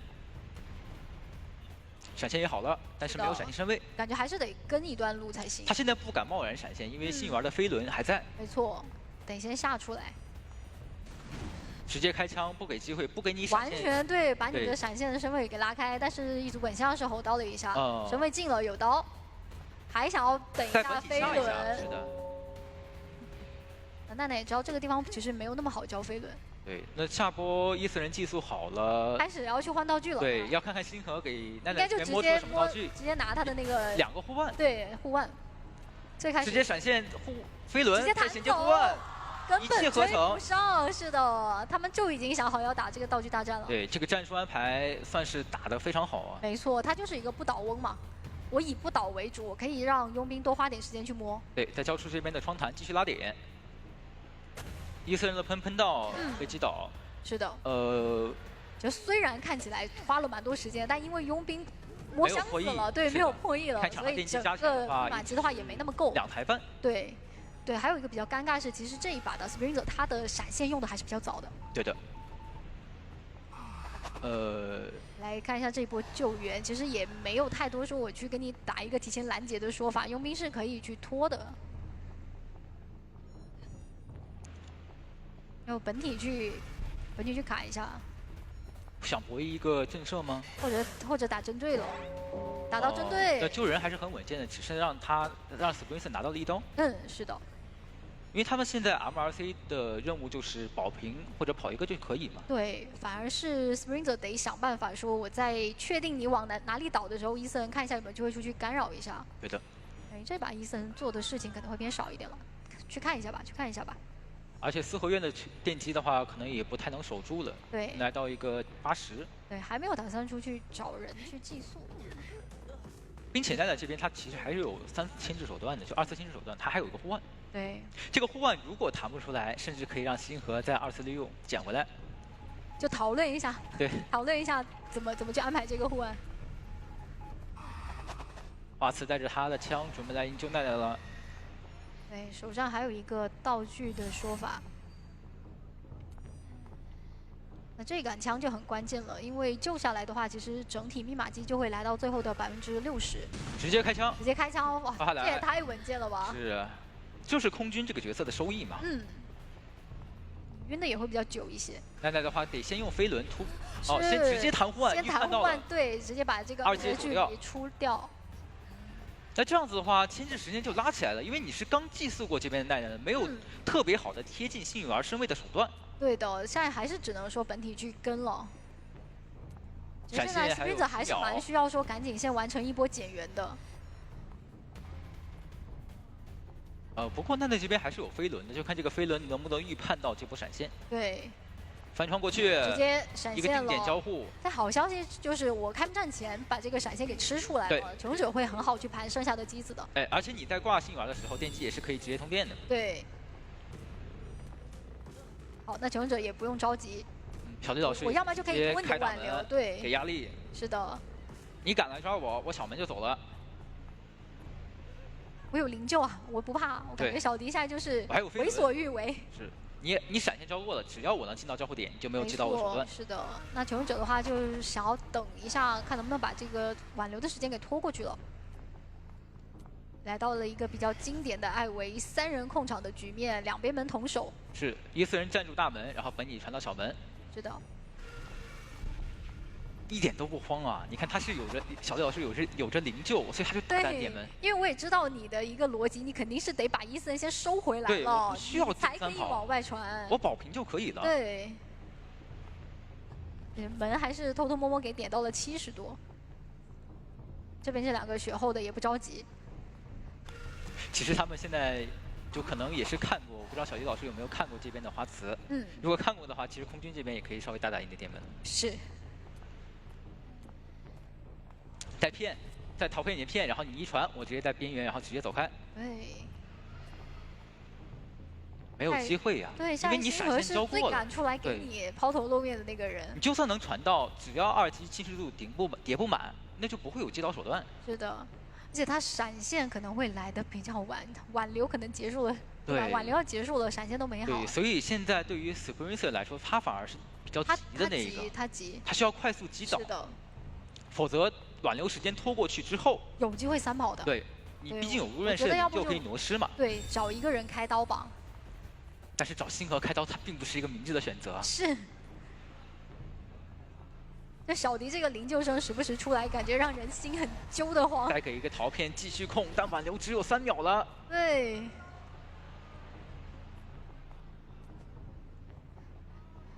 好了，现在求生者要开始反扑了。对，要开始说是，对，你挽留结束了，那我这边就是我的主场。是的。但他们还是很稳健啊，他们想争多跑了。都把挽留时间拖完了，对，能争就争。是。好，小迪那边一个护腕先弹走，门开了，所有人都往那边去。而且中场就是地窖。是。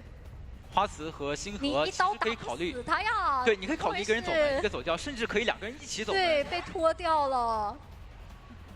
还有一个传送逃骗的机会，但这些人都很聪明，我不走你这个位置。哎，虽然被吓回来了，但是呢，这个小搏命时间好像不太能出吧？能出吧？能出吗？会差一点点，好像。能出吗？对。哦，刚刚好能出，刚刚好可以出，那就完成一个3跑。没错。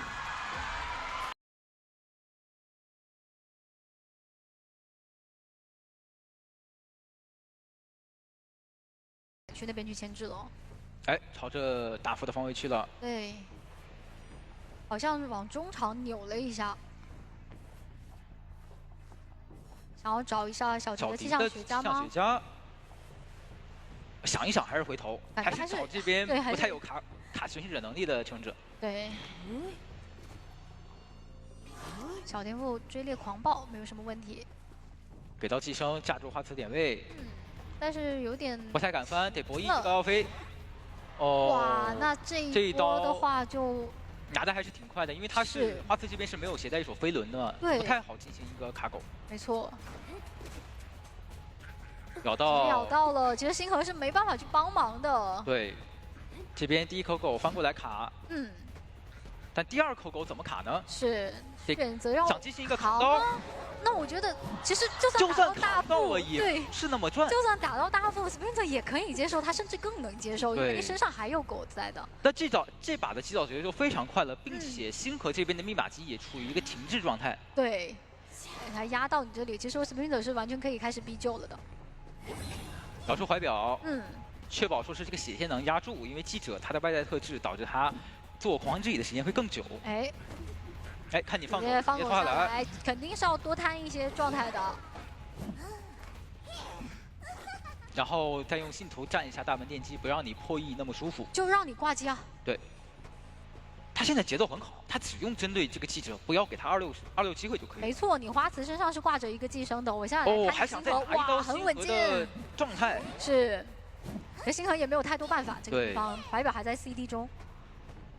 但这样的话，情况不是很妙。哎，好像还没有打算放过这边的大副，想要尽可能的多逼你东西。但那边的话，有机会能差不多差一点点，差一点点。哇，他对于这个时间的把控好精准啊！对，还能再挂回大门这个椅子，再次限制星河破译密码机。对他很浪费求生者的时间，让你觉得我真的好像有机会去起来。对。那小迪是摸了一个香水。好，接下来这一波的话，他其实就纯打手椅，先针对这个人挂飞就可以了。没错。对，慢慢的去蚕食。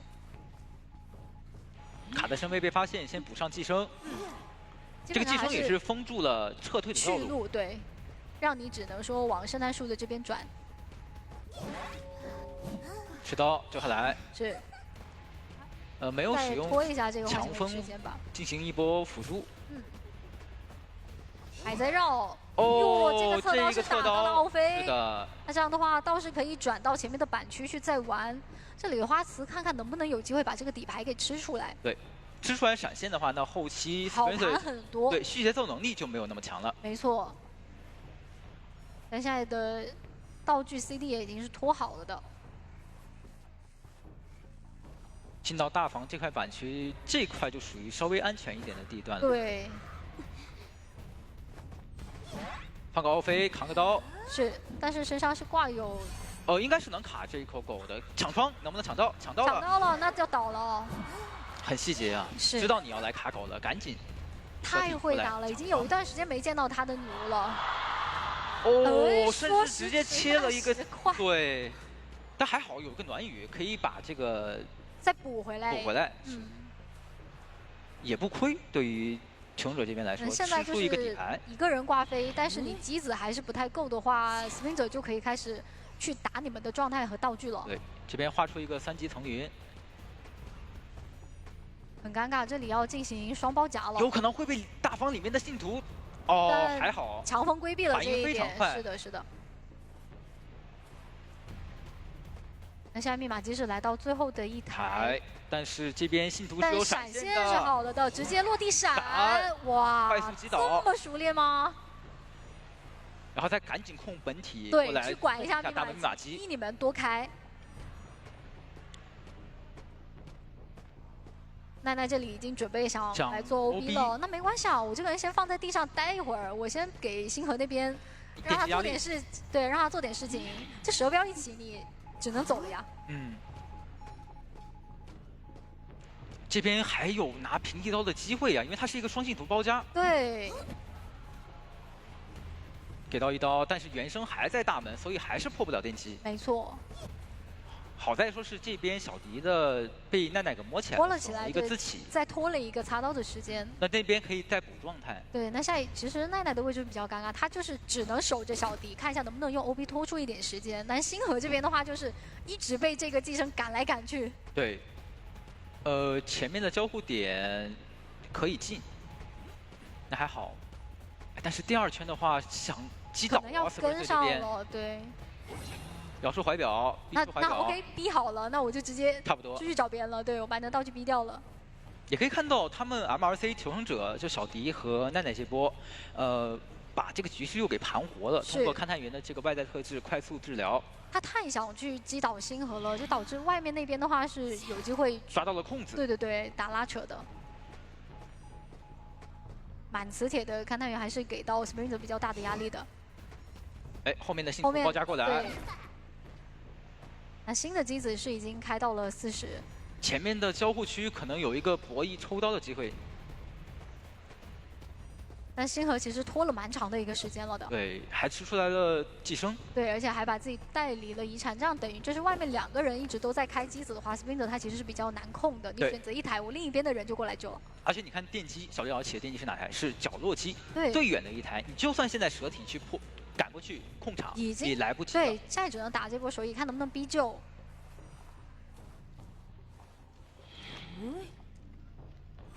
靠过来的话，那这样密码机是能压好的。每个人都是携带，就除了气象学家之外，都是携带回光返照的，所以压力不会特别大。对。这边在等他的所有的信徒都有技能。对。好，为开门战做铺垫了。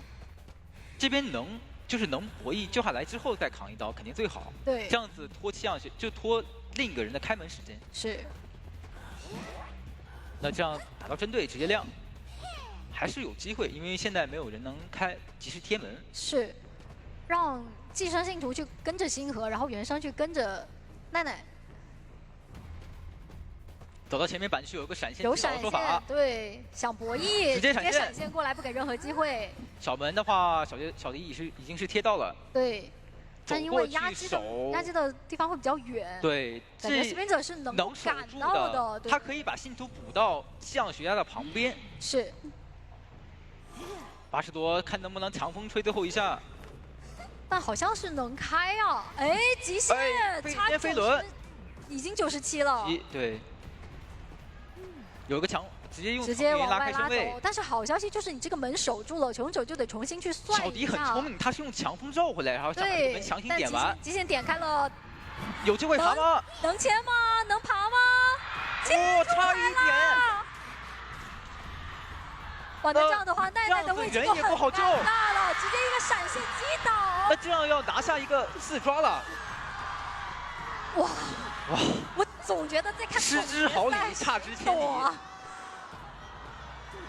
其实小迪已经做得很细节了，对吧？他用一个层云转了一圈回来，把门强行点开。我的天！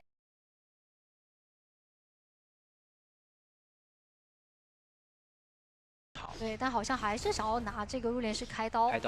对。先上楼。史密迪已经往楼上走了。那这边可以封个夹子，在反侧。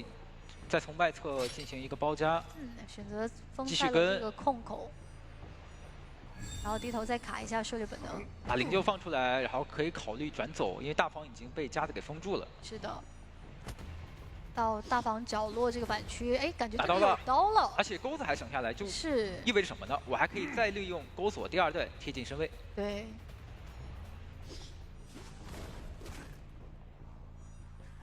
然后这个地方就比较干扰不到外面的一个破译了，这把得看一下白鹿这个时长能不能有机会早一点用出来。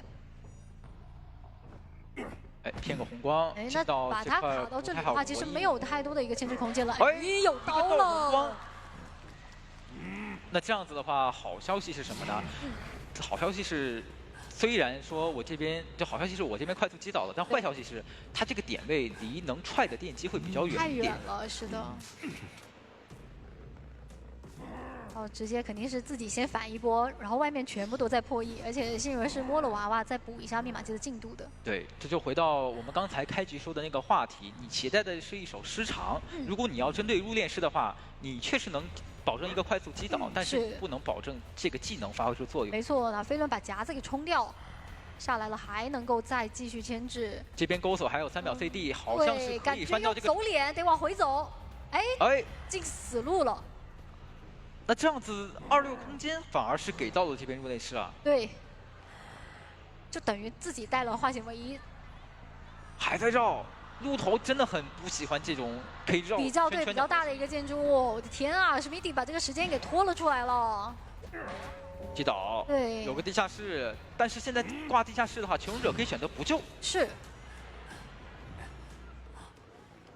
而且你张狂是想了，你后面是什么，我是可以猜的。对。你现在为止的话，技能还没有交过，佣兵他可以考虑就卡在2楼。把这个压力不用扛那么多，只要不续到第2手节奏，不快速续到第2手节奏，外面的监管者就白鹿，他只能通过切手底牌传送去找机会。没错，你现在是带有一个通缉，但是你出不去啊。这个耳鸣一卡，你根本就走不动，走不了。不敢走，佣兵的灵活性太高了，你保不准他又在哪里卡你的位置。没错，那这个失常带的就没有任何的收益了。这就是一个战术上的可能没有想好吧。对。但过来找到了通缉的 Green， 一个双弹飞行家，并且还有悬停，可能牵制压力并没有那么大。先踹一脚，赶紧踹出来。没错，但这样的话，穷者外面是可以再兴起的。怎么说这个道具？哎，道具还吃刀了。对他有点想凭借自己飞行器的快速反应力省一下悬停。是，其实还是要交悬停的，交了以后再交喷气背包嘛。对。那这样子的话，第2波。你就没有那种被勾中的容错率了。第1波倒是有被勾中的容错，第2波就没有了。对，那白鹿现在的一个反扑的机会是来了，直接交出悬停，但是这个勾锁是能跟上的，因为现在已经是2阶了。博弈直接过把刀，拿下这波2节奏续的是非常快。然后看到刚才踹过的密码机抖动，那就再往回牵。但是他们好像是修了2台电机，是的，所以不太能压到最后一台密码机。而且赶来这里破译的人，他其实就是随便破译一下，肯定是外面哦，这个钩索直接跨过了地形，这是一个高地差的钩索。没错，熟练度太高了。再交一个护腕往回走，再拖一下密码机的一个进度。他现在看能不能打一个佣兵救不下来，是他最后一波机会。是的，但你拖的话，其实密码机就是能好的，他很着急。那电机是够的。对，现在那就找个地方再倒，对，找个角落里面去。在脸上给大门压力，幸运儿直接开小门，而且你是没有挽留的。没错。钩锁还空掉了，那 Green 的话就直接往角落去，到角落以后再交这个背包，对，逼你往里面来，然后绕一下建筑，直接交往外去，到下一个板区。还可以再跟你继续转，脸上就是地窖口啊！白鹿有点着急啊，我就倒在这个地窖口。最后虽然说是打出了飞行家，但是呢，他这把是要争个4抓，那就是恭喜 Before You 拿下了比赛的胜利，创造了他们队的最大的一个记录了。我们恭喜 Before You。